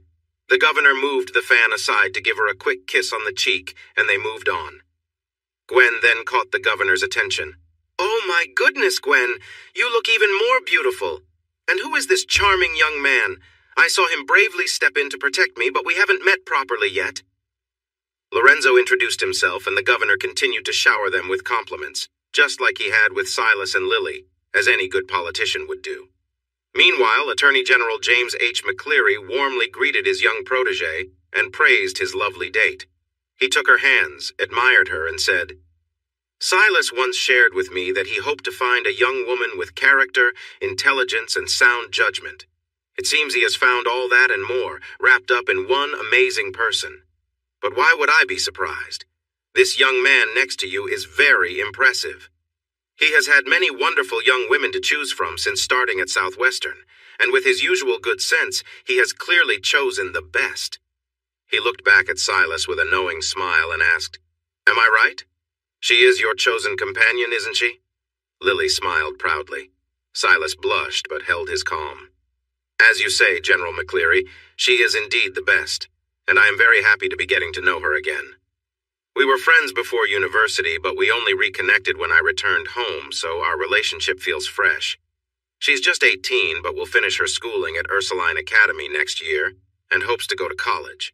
Given my new responsibilities, I certainly plan to keep our friendship strong, but it may be several years before we can grow our relationship. Lily was eagerly watching his reaction, nodding as if she agreed. But when Silas finished, she turned back to the AG and, with an innocent smile, winked at him. He burst out laughing, and when he could speak again, told Silas, You keep telling yourself that, young man. I fear you might be in for a surprise. I'll set aside a few weeks for your honeymoon when the time comes.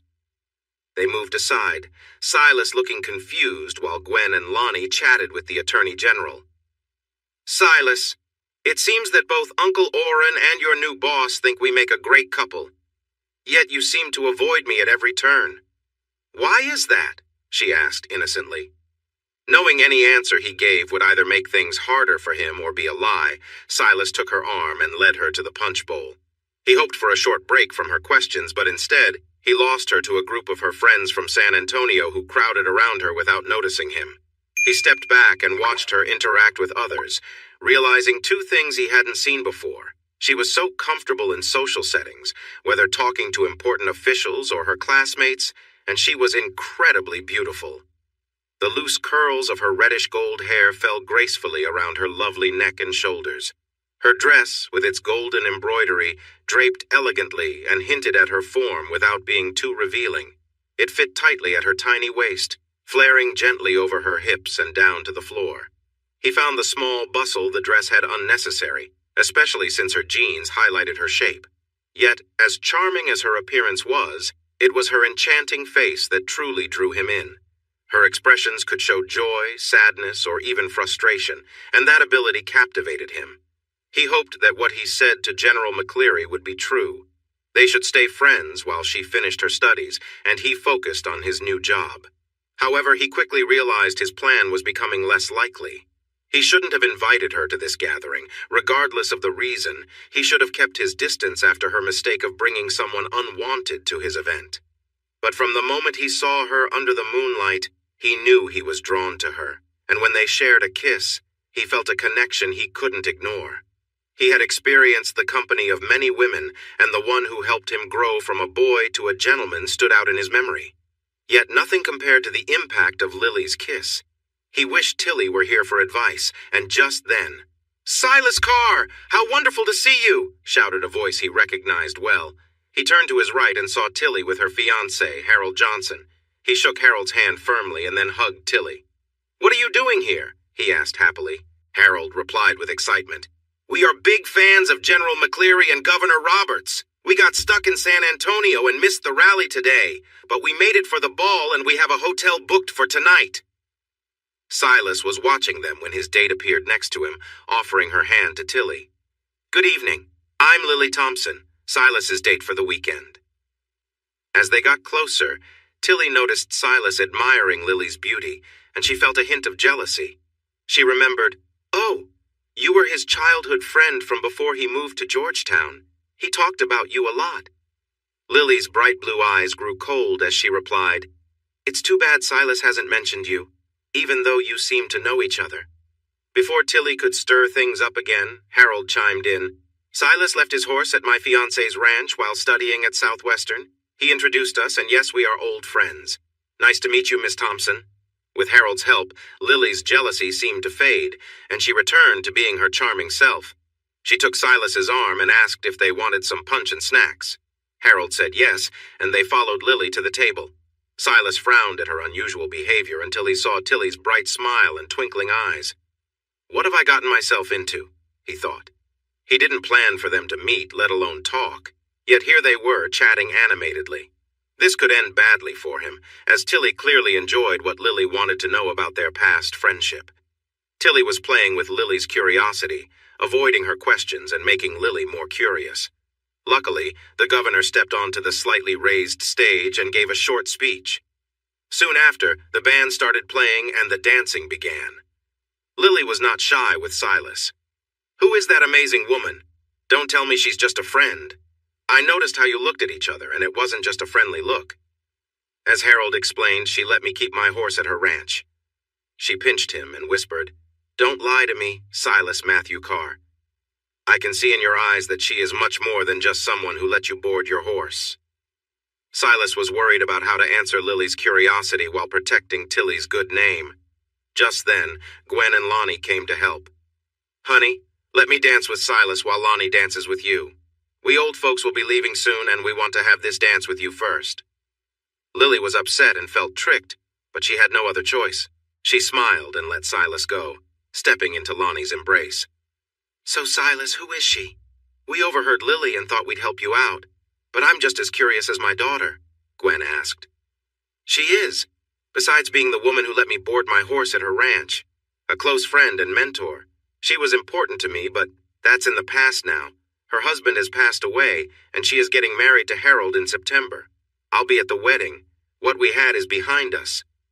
You might want to practice that answer before you share it with my suddenly jealous daughter. What you had may be over, but the feelings seem to linger. Maybe being honest would be wise, but I suspect you are hesitant to reveal too much about your friend and mentor. Think carefully, my son. Lily may be young, but she isn't naive. Harold joined Lily, and Lonnie danced with Gwen, leaving Tilly with Silas.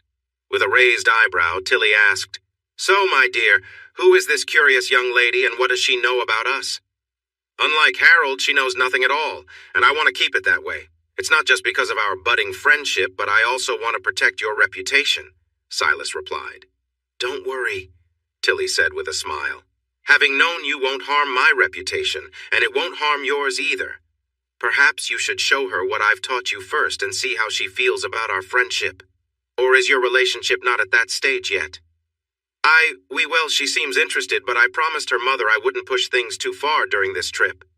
From how her mother looks at you, even if she is expecting, she might encourage you to explore this connection. She understands her daughter's feelings and won't get in the way." The song came to an end, and everyone returned to their partners. Lily had settled down but still seemed wary. Tilly didn't tease Lily but made her affection for Silas clear, something everyone except Lily noticed. When a slow song began, Lily moved into Silas's arms and leaned against him. Silas was lost in the moment, unaware of anything else around him. They danced slowly, and Lily playfully teased her partner, making him forget everyone else around them. Out of nowhere, a man pulled Silas's arm away from Lily and pressed something hard against his side. "Manny wants you to fix the trouble you caused for the Clement family. Come with us quietly, or your girlfriend will be in danger." Silas glanced at Lily, who looked frightened and was being held by another man. Concerned for her safety, he stepped away with the man but looked back at Lily, hoping she could signal Lonnie or one of the rangers for help. She appeared worried, but he noticed her taking a deep breath, possibly to call for help. Lonnie saw Silas leave suddenly and followed his gaze to Lily. He and Gwen, who were dancing nearby, noticed Harold behind Lily and the man with the weapon. Lonnie exchanged glances with Harold to signal their concern. He felt his hand move toward his own weapon when he heard Lily scream. He prepared to protect her while hoping not to harm her in the chaos. But Lonnie didn't need to act, because when Lily screamed, Harold quickly moved. He struck the man holding the weapon and knocked him off balance, sending the gun to the floor. When the gunman looked back at Lily, it gave Silas the chance to act.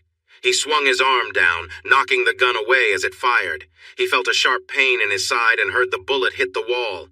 In that moment of chaos, he grabbed his own gun and shot at the man before he could react. As the gunman fell, Silas felt a painful blow to his chest. His hand grew weak, and he switched the gun to his other hand, turning to see who else was attacking him. Another bullet grazed his shoulder, but he continued to fire at the figure standing outside. When he fell, everything went dark. Silas woke up to bright sunlight hitting his face. He felt dizzy and disoriented, with a terrible headache and pain in his side and arm. He slowly opened his eyes and found himself in a plain room with white walls, a place he didn't recognize. Carefully, he turned his head and saw a woman curled up on a couch nearby. She had red hair with golden highlights, and she stirred awake when she noticed him staring. When her eyes met his, she gasped and sat up. "Silas, you're awake!" "Oh, thank you, Lord, thank you," the angel exclaimed. Silas's cloudy mind began to clear a little as he looked at the angel, who he now recognized as his love, Lily. "Hello, angel. Where am I?" he asked. She jumped up and leaned toward him, stopping just short of hugging him. "Do you know who I am?" she asked, her voice full of concern. "I remember. You're Lily, my angel," he replied, still sounding a bit dazed. "Oh, thank goodness, thank you," she said in relief. "Yes, my love, it is me, Lily. I care for you so much, I've been so worried." "Where am I and why am I here, Angel? I don't remember much right now." "You are at the Santa Rosa Infirmary in San Antonio, my love. We were at the ball, and there were men with guns. 2 of them shot you. Oh, Silas, I was so scared when I found out they were connected to Billy Clement. My mistake almost got you hurt. If Harold hadn't stopped the one holding me, I might have been in danger too. But I couldn't let them take you away. I would have lost you. So I yelled for help, and you shot the man holding you. Then another man outside shot you, and you shot back at him and took him down. Uncle Orrin is going to give you an award for bravery when you get better." The doctor entered to find a bewildered patient and his anxious girlfriend. He had to ask her to leave for a bit to check on Silas, who was healing well even while he was unconscious. Though the patient was confused, he answered the doctor's questions, taking his time. After the checkup, the doctor felt positive that Silas was on the path to recovery. Strangely, the doctor wondered if it was really his care that had helped him. 2 days later, the doctor decided to put a "no visitors" sign on the patient's door. While he was getting better, too many family, friends, and reporters were coming and going. Even Lily, who had been by his side the whole time, wanted some quiet time, suggesting the sign so Silas could have a break while she stayed in the room with him. With some peace, Silas healed faster. They had the chance to talk privately about everything without being interrupted. Their bond grew stronger as they spent this time together. Lily insisted on helping him stay clean, which brought them even closer. Silas asked her to stop many times, threatening to call the nurses if she didn't, but she was determined. She was careful and attentive to his needs, eager to learn about him and their connection. It was later that he learned Lily had been taught how to care for someone and was encouraged by Tilly to help him. After each session, she would dry him off and put a healing paste on his wounds. He never questioned it, assuming the strong-smelling mixture was what the doctor recommended. On the 5th day, visitors were allowed again. Harold and Tilly were the first to arrive, and Lily welcomed them with warm hugs. They talked about the events from the ball, explaining how the attackers had taken him and Lily. They told him that every newspaper in Texas had written articles about his bravery in protecting the governor and overcoming the attackers, even while he was hurt. He had become quite famous, and updates about him were shared as soon as he woke up. People were now speculating about when he would be discharged, having survived another close call. He didn't quite grasp all of this, but decided to let it go. He had just done what he thought was right, as his parents had taught him. Next, Gwen and Lonnie came to visit, followed by his parents and siblings, including Samuel, his best friend and future brother-in-law. Everyone was excited about his recovery, making comments about how he had recovered against the odds due to a bad infection. He didn't pay much attention. It seemed he wasn't meant to leave this world yet. On the 6th day after he woke up, which was 10 days after his surgery, the nuns helped him sit up, putting several pillows behind him. He felt some pain, but it was bearable. A few minutes later, the doctor entered while Lily was off getting him food. The doctor checked on him and then sat down beside him on the bed.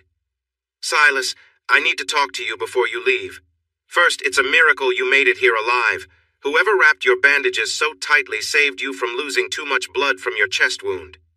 Secondly, the bullet that could have killed you changed direction and missed your lung. I've treated many gunshot wounds, and I've never seen anything like that happen before." Silas touched the Celtic cross he wore around his neck, a gift from Lily that was meant to keep him safe. "Thirdly," the doctor continued, "your life is thanks to that amazing young woman who stays by your side except to take care of little things like cleaning up and getting food. Why am I saying this? Because we thought you wouldn't make it. The infections in your wounds were spreading quickly, and we had no way to help." Lily left for several hours that evening and came back with an older woman. She locked you in your room and wouldn't let anyone in for a long time, but the nuns could smell something burning and heard chanting. They were not happy. When the old woman let the nurses in, she left after giving Lily a bottle of a smelly mixture. Lily was to put it on your wounds every few hours. The nurses and I tried to explain that it might be too late, but she said since we had given up, we had no right to question her efforts to help you. We later found out that the old woman is a curandera, a healer known for her traditional methods and medicines. I was skeptical at first, but within 18 hours your infection had improved and your wounds looked better. I pushed aside my doubts and let her see you the next night.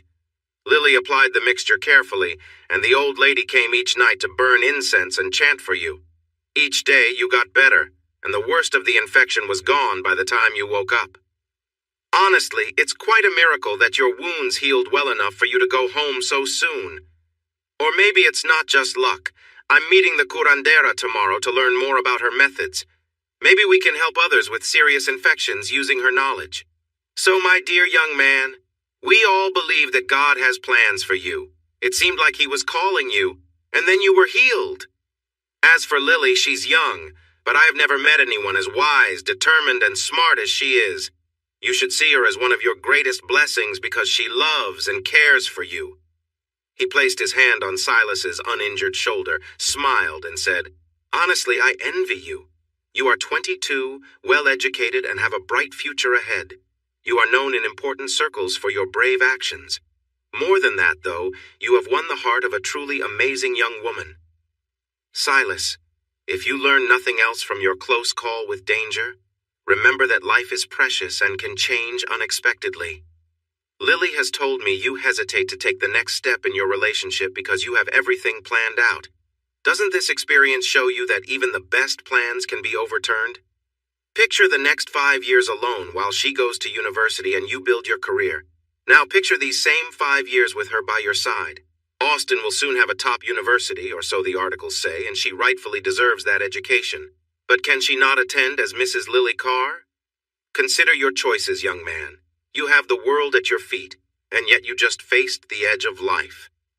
Life is fragile, and it would be a mistake to not spend every moment with the person who has helped you so much and wants to be by your side. Lily came back to Silas, who was smiling and looking at her in a way she had never seen before. He gestured for her to come closer and gently pulled her down for a kiss that left her feeling a bit dizzy when it ended. He kept hold of her arm, encouraging her to stay near, and spoke softly. "I knew it when I woke up after 4 days. You truly are my angel. The doctor explained everything, and I understand that you saved my life. It feels right because you already have my heart." He gazed into her eyes with deep affection and continued, "My dear Lily, who has come into my life and given me a second chance, I want to give you my life in return. I can't kneel properly right now, but Lily and Alexandra, will you marry me?" Her reply was unexpected. She fainted and fell against him. It was a bit painful, but he caught her and held her close until she came to. When she woke up, she apologized for the trouble she caused and checked on him for a moment. "Well?" he asked. She put her hands together over her heart, looked into his eyes, and asked, "Did you really just propose to me? I thought I was dreaming." "Let's try again.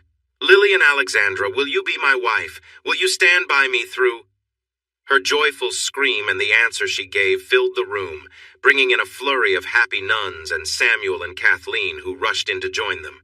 They quickly informed their family and friends, taking care of that as soon as they got back to the hotel, where everyone, including Tilly and Harold, was waiting for Silas to come home. They had taken turns visiting and had even encouraged Lily to take care of herself by changing clothes, eating well, and shopping since she hadn't brought much when they left for the rally and ball.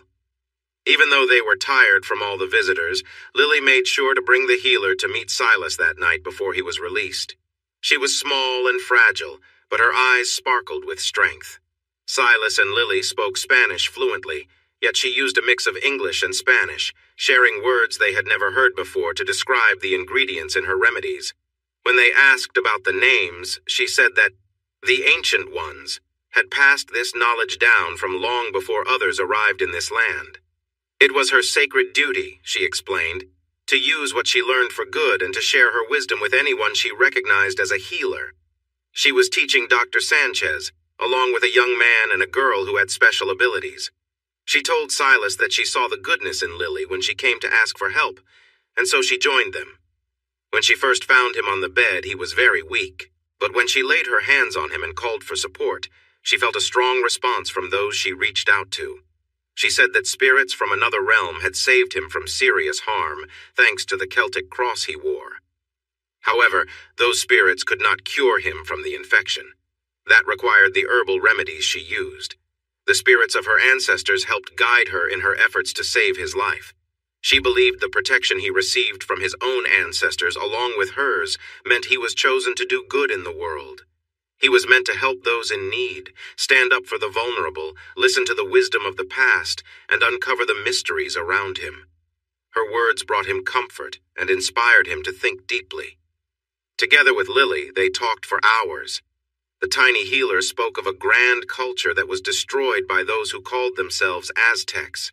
She described shining cities with tall pyramids, places where people studied the stars, and monuments made to guide the visitors, who taught her ancestors to be thinkers and explorers. She talked about the lost skills of observation and communication, which were fading over time. People had built shelters that kept them from the natural world around them.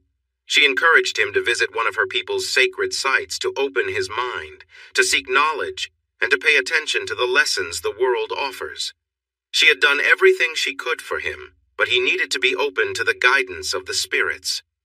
She advised him to take time each day to clear his mind and be aware of his surroundings, to seek inspiration, and to feel connected to nature and all living things, using both his mind and his special abilities. There were others in need of her help the next day, but before she left, she taught them a chant to help them see beyond the surface. She blessed them, smiled, and promised she would be at their wedding, though they might not see her. Then she faded away. Feeling drained from the intense experience, Silas moved to the edge of the bed and invited Lily to lie down next to him and rest. Tomorrow, he would be able to go home, and they would need to be strong for that. Lily fit perfectly in his arms, and even though they felt some closeness, they quickly fell asleep. Luckily, a caring nurse found them and woke them up before anyone else arrived. This was good, because reporters were coming to talk to him before his release, and it would have caused a stir if they had found them together. Silas was declared ready to travel back to Carr Settlement, but he was warned to take it easy and recover his strength before returning to his normal activities. 3 reporters were there to ask him and his doctor about his recovery, and they also wanted to interview Lily again about her bravery. After a while, the doctor sent the reporters away, saying Silas needed to go home and rest. Silas and Lily sat in the back of the carriage, which was driven by his father. Lonnie sat in the front too, both keeping a watchful presence. "Silas, you'll be happy to know that Ben found out Manon Clement is now in McCulloch County, raising cattle or possibly taking them. The Frontier Brigade in that area is keeping an eye on him and on anyone who visits him. Now that they know he holds a grudge against you, they'll be more careful in stopping and questioning them. Billy Clement is in California, like he promised. Still, we, the Rangers and the new sheriff in Atascosa County, need to stay alert since there are still Clement relatives and friends nearby." With Silas resting on pillows and being supported by the attentive Lily, they stopped a few times to stretch and make him comfortable. After some time, they reached Carr Settlement. The townsfolk were there to greet him, but instead of stopping at the front, his father drove around to the back where there was a guest cabin they had built. Silas looked puzzled, but his father explained, "Your fiancé thinks you will recover faster in the cabin because you won't be disturbed by the busy house." Though his father looked serious, his eyes seemed to twinkle as if he found something amusing. Silas turned to Uncle Lonnie, who was smiling widely. Then he looked at Lily, who was blushing, and Lonnie said, "Let me help you down, Silas. Lily has convinced us this is the best place for you while you are getting better."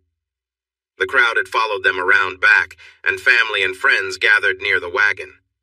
Lily stepped down with help from Samuel and waited to assist Silas. When Silas was ready, it was Samuel who helped him down. Lily frowned but quickly took his arm and tried to lead him to the cabin. "Just a moment, sweetheart. I want to greet everyone and hug my mother and sisters." Lily stayed close, allowing the hugs and handshakes only after cautioning everyone to be gentle because he was still healing. Silas was puzzled by her strong insistence. They had shared many hugs before, far more passionately than his mother and friends were likely to do. He had taken some medicine to help ease the pain he might feel on the journey, and more was given for the coming weeks. Yet, despite Lily's fierce warning, he felt little discomfort. Looking at Lily, he understood. She was fiercely protective of him. Gwen gave everyone else a chance before hugging him herself, holding him tightly, her growing belly against him. She pulled back, looked him over, frowned, and cheerfully said, "Oh, Lily, it seems Silas has recovered enough to stay in his room in the house. The cabin is too far for him to walk for meals, and what if he needs help while you are gone? Maybe Lonnie and I should stay here. Silas can rest in his room, and you can be with Kathleen. You two can help each other plan the weddings." Lily looked shocked. She shot her mother an icy stare and replied angrily, "Mother, he needs to be in the cabin where I can take care of him properly." Lonnie and his brother were the first to laugh, soon joined by Silas's mother and sisters, Samuel, and then several other adults. Gwen stepped over and hugged her daughter, saying, "I'm sorry. You are just so protective I had to say it." Lily took a deep breath and smiled. "Maybe I am, Mother. Taking care of him has been my job for over 2 weeks, and I want to make sure he gets better. You won't want to stop, darling. We understand, but you make it easy for us to tease you." It was perhaps the fresh air, or the extra walking to and from the house, or maybe Lily's ongoing help that made him feel better in so many ways. Whatever the reason, Silas was getting better quickly. Being around people, having visitors, and enjoying interesting conversations seemed to lift his spirits and boost his energy. On the 3rd night, when Lily started to dry him after his bath, he took her in his arms, kissed her gently, and whispered, "It's time I show you my appreciation for everything you've done for me while I heal." He turned her gently, and with care, unbuttoned the buttons on her dress. He slipped it off her shoulders and laid it neatly over a chair, then knelt and removed her shoes. He then turned and filled the bathtub with clean water. While it was filling, he took off her underwear and placed it next to her dress. He had never seen her without clothes before. In fact, he had only seen what she showed to others. He kept his eyes away from her until everything was ready, then turned to face her. Lily felt proud of her appearance, but now, standing without clothes, she felt shy. She resisted the urge to cover herself as he admired her. She hoped he would like what he saw, but she worried she might be too thin or not quite right for him. "I never thought I would see a body as beautiful as yours, my love," he said with admiration. She felt her cheeks warm and excitement bubbled inside her. She wished to be closer to him, but instead, he led her to the bath, helped her in, and washed her as she had washed him. She noticed how he responded to her gentle touch, but she felt a rush of feelings deep inside. He focused on her curves, showing her care, and made her feel special. She nearly lost herself when he placed the washcloth aside and gently cleaned her with his fingers. She had explored herself before, but his touch was different and made her feel things she hadn't felt before. He guided her legs apart and touched her softly, bringing forth a warmth throughout her body. He noticed her reaction and gently touched her in a way that made her breath catch. The warmth spread through her, and she felt a delightful sensation. Just then, he said it was time to get out and dry off. He was very careful as he dried her, making her feel alive, but not overwhelmed. Once she was dry, he gently led her to the bed. She lay down and saw him looking at her with affection. She reached out to him. To her surprise, he instead knelt beside her and began to kiss her legs. It felt nice, but she wanted to be closer, and she asked him to stop teasing. He paused, just inches away from her. Lily and Silas shared a close, tender moment, enjoying each other's presence.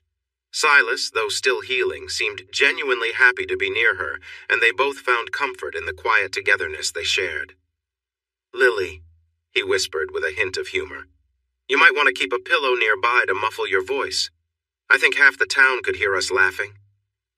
Lily felt a mix of embarrassment and laughter at his playful tone, knowing he was only half serious. As they continued to rest together, Silas spoke gently, explaining that while he was still regaining his strength, they would need to be careful. Lily listened, eager to make this time as special and easy for him as possible. They found their own rhythm, with Silas guiding her gently and carefully, making sure she felt safe and understood. With patience and warmth, they grew closer. Their bond strengthened as they shared a quiet connection, finding peace in each other's presence.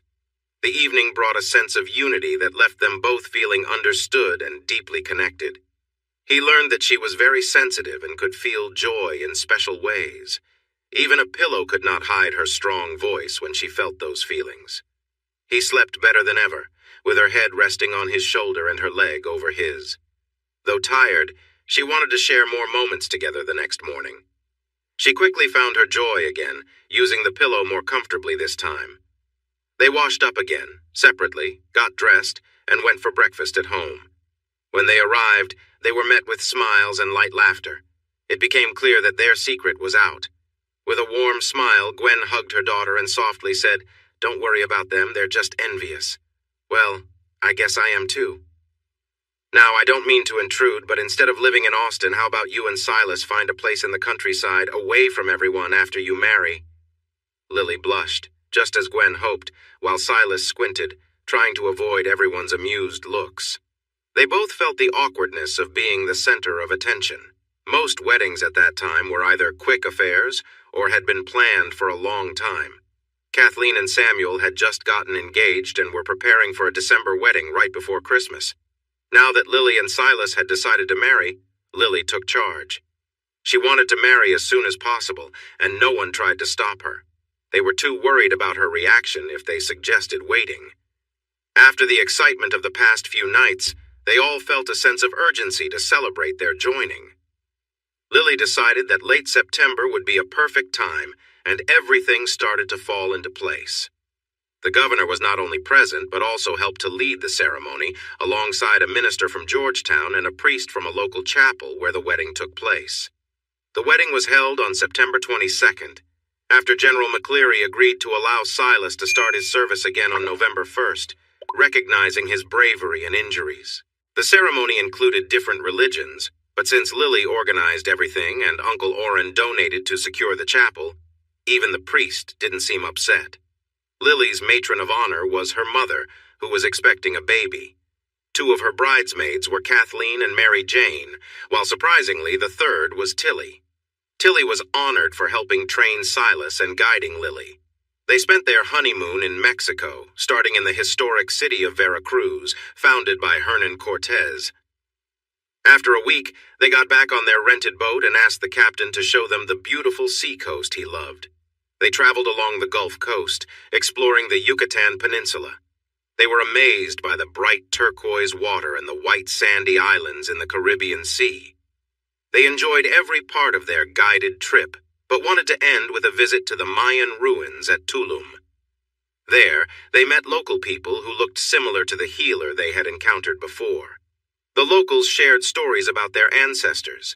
They explained the purpose of the temples and pyramids and told them that Tulum was once an important trading center.